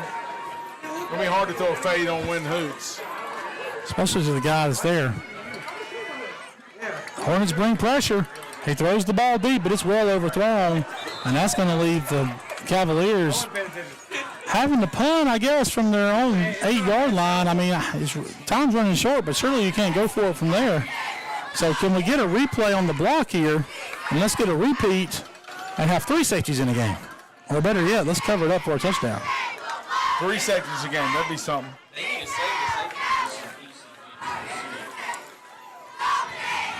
See how wide. Tell you, it might not be the worst idea just to play safe here and don't worry about running to the kicker and let's just get the ball. Yeah, we don't have the whole level 1 up there. I think we're not going after it really hard. We didn't. And it's a poor kick from the punter. So we're going to end up with great field position at the Mount DeSales 37-yard line, 38-yard line, somewhere along there. And a chance to really put the dagger in, Coach. Yep. 4:49 left, and you kind of been leaning on them. You know, you may want to take a shot to work on some things. Oh, as I'm told to pull my microphone closer. 4:49 left. Maybe do we take a shot or do we run it? Well, I can't see any of course, I think you might be able to hit it with a shot. I mean, I think you really could make something happen, but I really think the smart play is running the clock. Mount DeSales does have all 3 timeouts. You'd have to think they start using them here pretty soon. Coach, we got a little different look in the backfield. All right, we got Mason. No, that's Neil LeBron. No, it is Mason Easton. You're right. It's Mason. And he makes a play, yes, Coach. Sir, He's got a chance to protect the football. I knew the back looked different, the stature. He finds a little seam there and picks up about 18 yards for a first down. And the Hornets, I think, are ready to seal this thing up, Coach. Looks like the Cavaliers have about decided this one's over.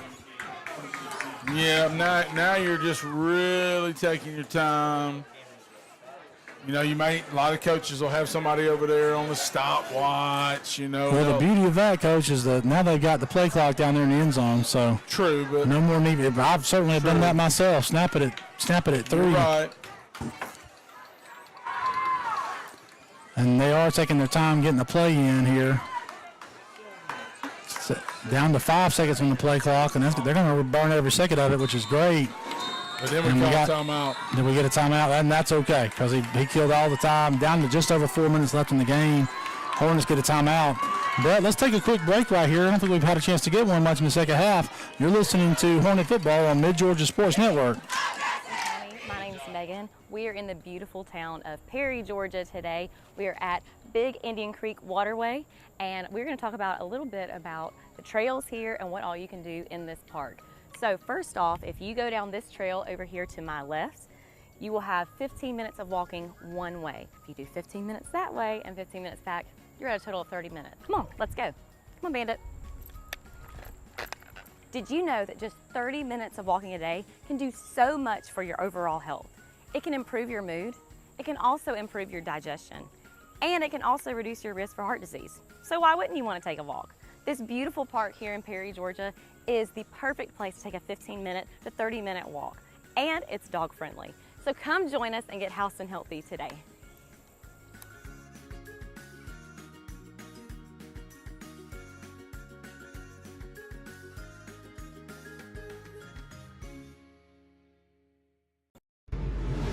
Together.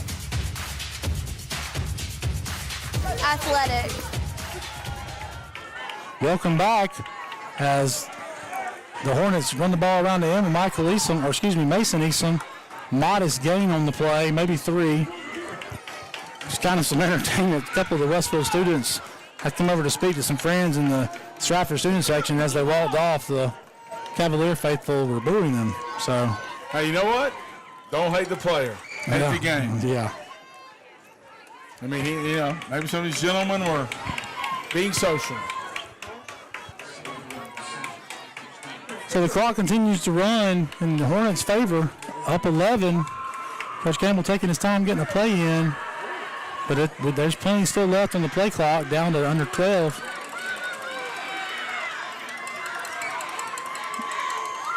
The Hornets in that ace set, Coach. Little zone. Yeah, little inside give there to Thatcher Reddick. Picks up another 3 or 4 yards. Going to leave the Hornets in a third and manageable. Third and maybe, let's say, 4. Willie Stringer doing a good job coming off the ball there. Getting some forward push. Let me give a shout out to my cousin Megan Fowler on the House and Healthcare commercials. She also is a performing artist. She'll be playing at the fair, like 4 shows at the fair in a couple of weeks. So, or now maybe 3 weeks. But anyway, so you guys can go watch her perform at the fair, and be sure to tell her how much you enjoy it, and maybe she'll pay me a royalty. I don't know. Another timeout on the field. Those singing artists are pretty stingy, aren't they? Yeah, I don't know. She's very talented, though. You guys should go watch her. It seems like it. She's got good presence on the commercials, so that's not an easy thing to do, shooting a commercial like that and doing that and interviewing at the same time. She didn't do like Ricky Bobby. I don't know what to do with my hands. That was we started to come on the air that way. We talked about it. My hands. Car handled nicely. So the Hornets come back out after the timeout. And go back to the more traditional look. Little 2-back, H-back, 2-by-1. 3rd and 4 for the Hornets. A little quick pitch. We've seen it earlier. Free cuts up and maybe a little bit short. And we got to do a better job stop blocking out there. Jackson St. Clair missed his block. I don't know if their corner kind of doped in. The clock's going to stop with the Cavalier down. I'm not sure if that's a cramp or an injury, but this would be a Houston Healthcare timeout as we have the injury on the field. So Brett with the fancy graphics. Appreciate Houston Healthcare and all they do for Westfield and Mid-Georgia Sports, along with all of our sponsors.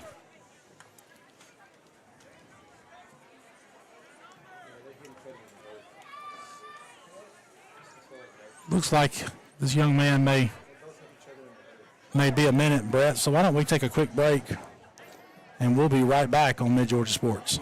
What's up, Houston County? My name's Megan. We are in the beautiful town of Perry, Georgia today.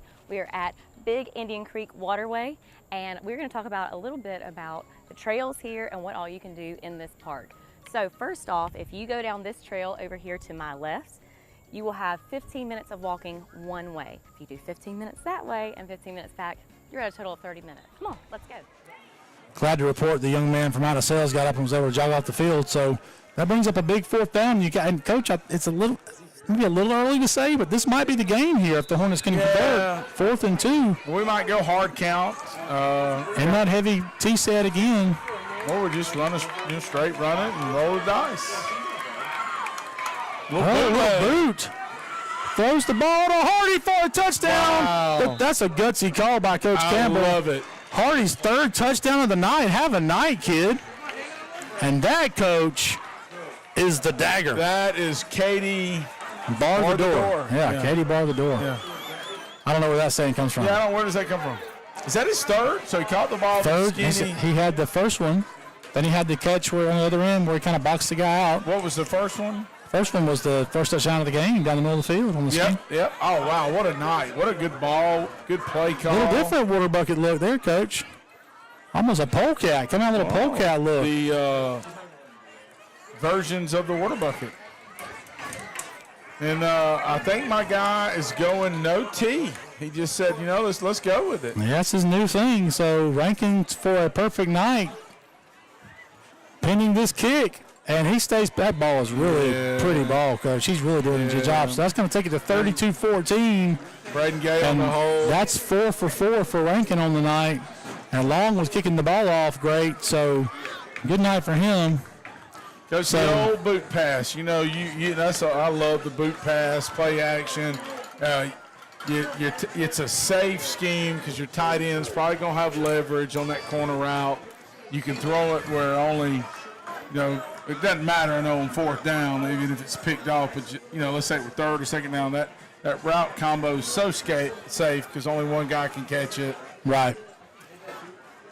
And I thought Braden Gay could have walked in the end zone too. Really, nobody there. Really good sell on the fake. Yep. And obviously the coaching staff for the Hornets probably a little nugget. Cam Black sent down saying, "Hey guys, we can boot right here, automatic." Well, I looked at the stat sheet. I don't know if it was right. Coach, you said Braden Gay had thrown for 905 yards coming into this game. Well, he threw for 350 last week.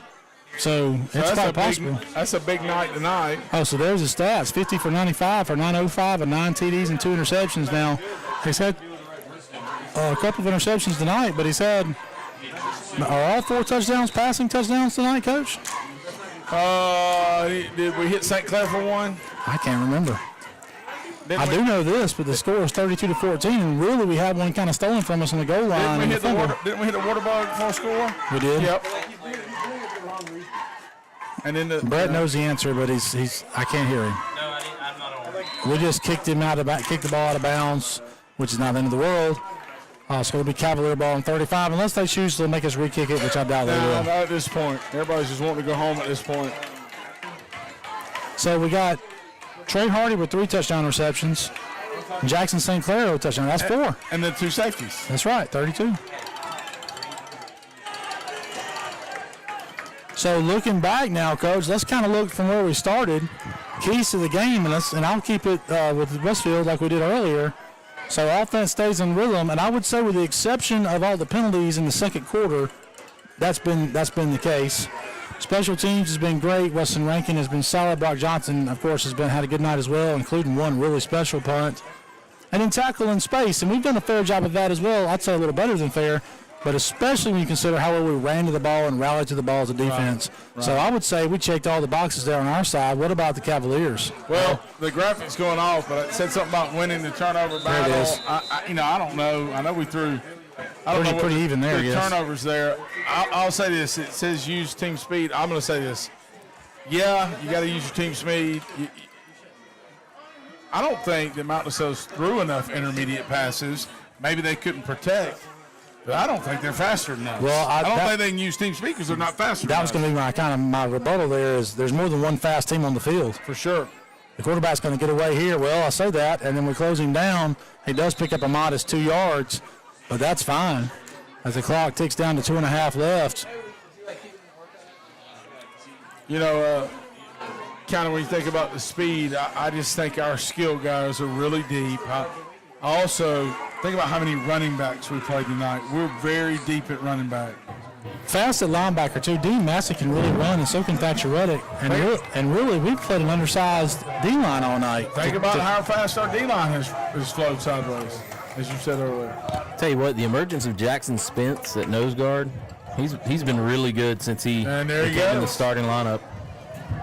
Thatcher Reddick couldn't corral him, and we run him out of bounds with Spence really kind of pursuing him, and Neil O'Brien in on the play as well. I promise I didn't know that Spence was going to run him down on that play. Oh, you did. Jackson is really undersized to play the spot he's at, but he creates havoc with that speed. So that'll be a first down for the Cavaliers. But a lot of times you have a guy who's undersized right there, but the quickness makes up for it. It does. Yeah, that's exactly the case. And when chasing a fast quarterback, that's kind of, you can tell the game plan. The only guy that I would say is kind of a true lineman type body would be McGee up front. But, I mean, you got Trey Hardy playing defensive end, and we all know how fast he is. And O'Brien's a running back on the other side of the ball, so we've got a lot of quick guys up front and try to create pressure and chase that quarterback. Ball tipped again by O'Brien. That's the third or fourth batted ball. Almost makes a highlight play with the catch. Note to Mount Lascelles, when you're trying to run the slip screens and stuff, to the boundary, it's just, quarterbacks have to change arm angles. They either have to change their drop or their mechanics, but that's a problem for them if they're going to be in the spread offense. Right. Because that's a slip screen or whatever you want to call it is a staple in an offense, and they can't get it over the D-line's hands. Chris Mazingo giving us a shout-out of saying great shot of the GOATs. I think he's referring to Ken Fowler and Rhett Farmer there. Does he mean the acronym or like actual goat? We'll pretty much eat anything like a goat. Yeah, I'm down with that. I'm hungry right now. Hayden's hurt, Chris. He's ever said you think he'd say something about me. But he did say that he knew. No, he said he knew who Roger Craig was. So I guess that's kind of a shout out to you. So again, and Grayson Waller doing a great job. There was kind of a collision at the end, and I think it was kind of viewed almost like unsportsmanlike. And Grayson's like, look, I didn't, and he's like holding his hands up like, dude, it's good. Well, the other thing that was missed there was another decleat job by Thatcher Reddick. Well, I thought it probably was too far downfield, but it was before the ball was let go. So it was. Run the replay real quick, Brett, if you can, before they get this play off. The wide receiver from Mount Lascelles, the first guy from the sideline over there, wasn't even still. He went boom! You saw it right there as the camera moved. Thatcher Reddick just unloads on a guy, knocks him off the route. It's a legal play. It's probably a little too far downfield, and they missed it, but that's okay. Hornets looks like they're bringing pressure off the edge here. They're bringing 6, and they're going to get home. I think they do. Sammy McGee cleans it up, and just relentless pressure from Dean Massey. Dean and Sam, you know what Dean does a good job of? He's putting the pressure, but when he's deep as the quarterback, he doubles back and overlays and makes the play, shoestring tackle. That's really good linebacker play. So clock this down close to 1 minute, 1:15 left. 4th and 11 now for the Cavaliers. The Hornets will be pinning their ears back here, I'm sure. Somebody's not lined up right. Russ Holly's calling him over. And here comes the pressure. Neil O'Brien. Ball thrown away. Intercepted by Holly. Go, Holly. Go, Russ. And he goes down. Smart play by Holly there. But that's 2 interceptions from Holly on the night. Another Hornet with a great night, Coach. You called his name earlier. I just, good for him. There's the interception, Big Ten. Love it. Great play there. And, Coach, you have to give him serious consideration for Defensive Player of the Game with 2 interceptions. Offensive Player of the Game, I know this is usually done in the postgame, but, it's hard. Well, Braden Gay had a big night, too, but Trey Hardy with 3 touchdown catches is the guy I'm going with. So, Hornets line up in the old victory formation, the best call in the football game. So, they'll kneel on it here. Probably, they may not blow it back in, but they should have to kneel on it twice. We'll see.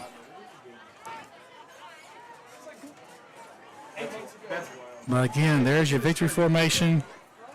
Gay takes the snap, kneels on it, and that may do it. We'll see if there's an 8-second differential between they're waiting to spot the ball. That's well done by the officials. Well, no, there is a 4-second differential between the play clock and the game clock, so the Hornets will have to run one more play. Quarterbacks always had to do that. It hurts their rushing yardage. Oh yeah. Yep. And with that snap and kneel, that will end the game as the clock winds down to 0. We mentioned before, thinking Russ Holly with the two interceptions as the defensive MVP tonight, player of the game, although it could go many directions. There were a lot of good plays made. So offensive player of the game, we'll give that to Trey Hardy with a shout-out to Braden Gay. And I always hate not giving love to the offensive line. They did a good job tonight as well. Willie Stringer, Wilt. Yep, a lot of names called there. McLean. Great Matthew win. Powers. Great win for the Hornets tonight. The Cavaliers waste no time turning the scoreboard off. So anyway, so the game goes final 32-14 in favor of the Hornets. We will be back in action next week. I don't even know who we're playing next week. We're off next week. We're open next week, so we won't be back in action next week. We will the next week, though, and that game will be at home. I'm almost positive. I think that might even be homecoming. But anyway, thank you for joining us tonight on Mid-Georgia Sports, and we'll see you soon.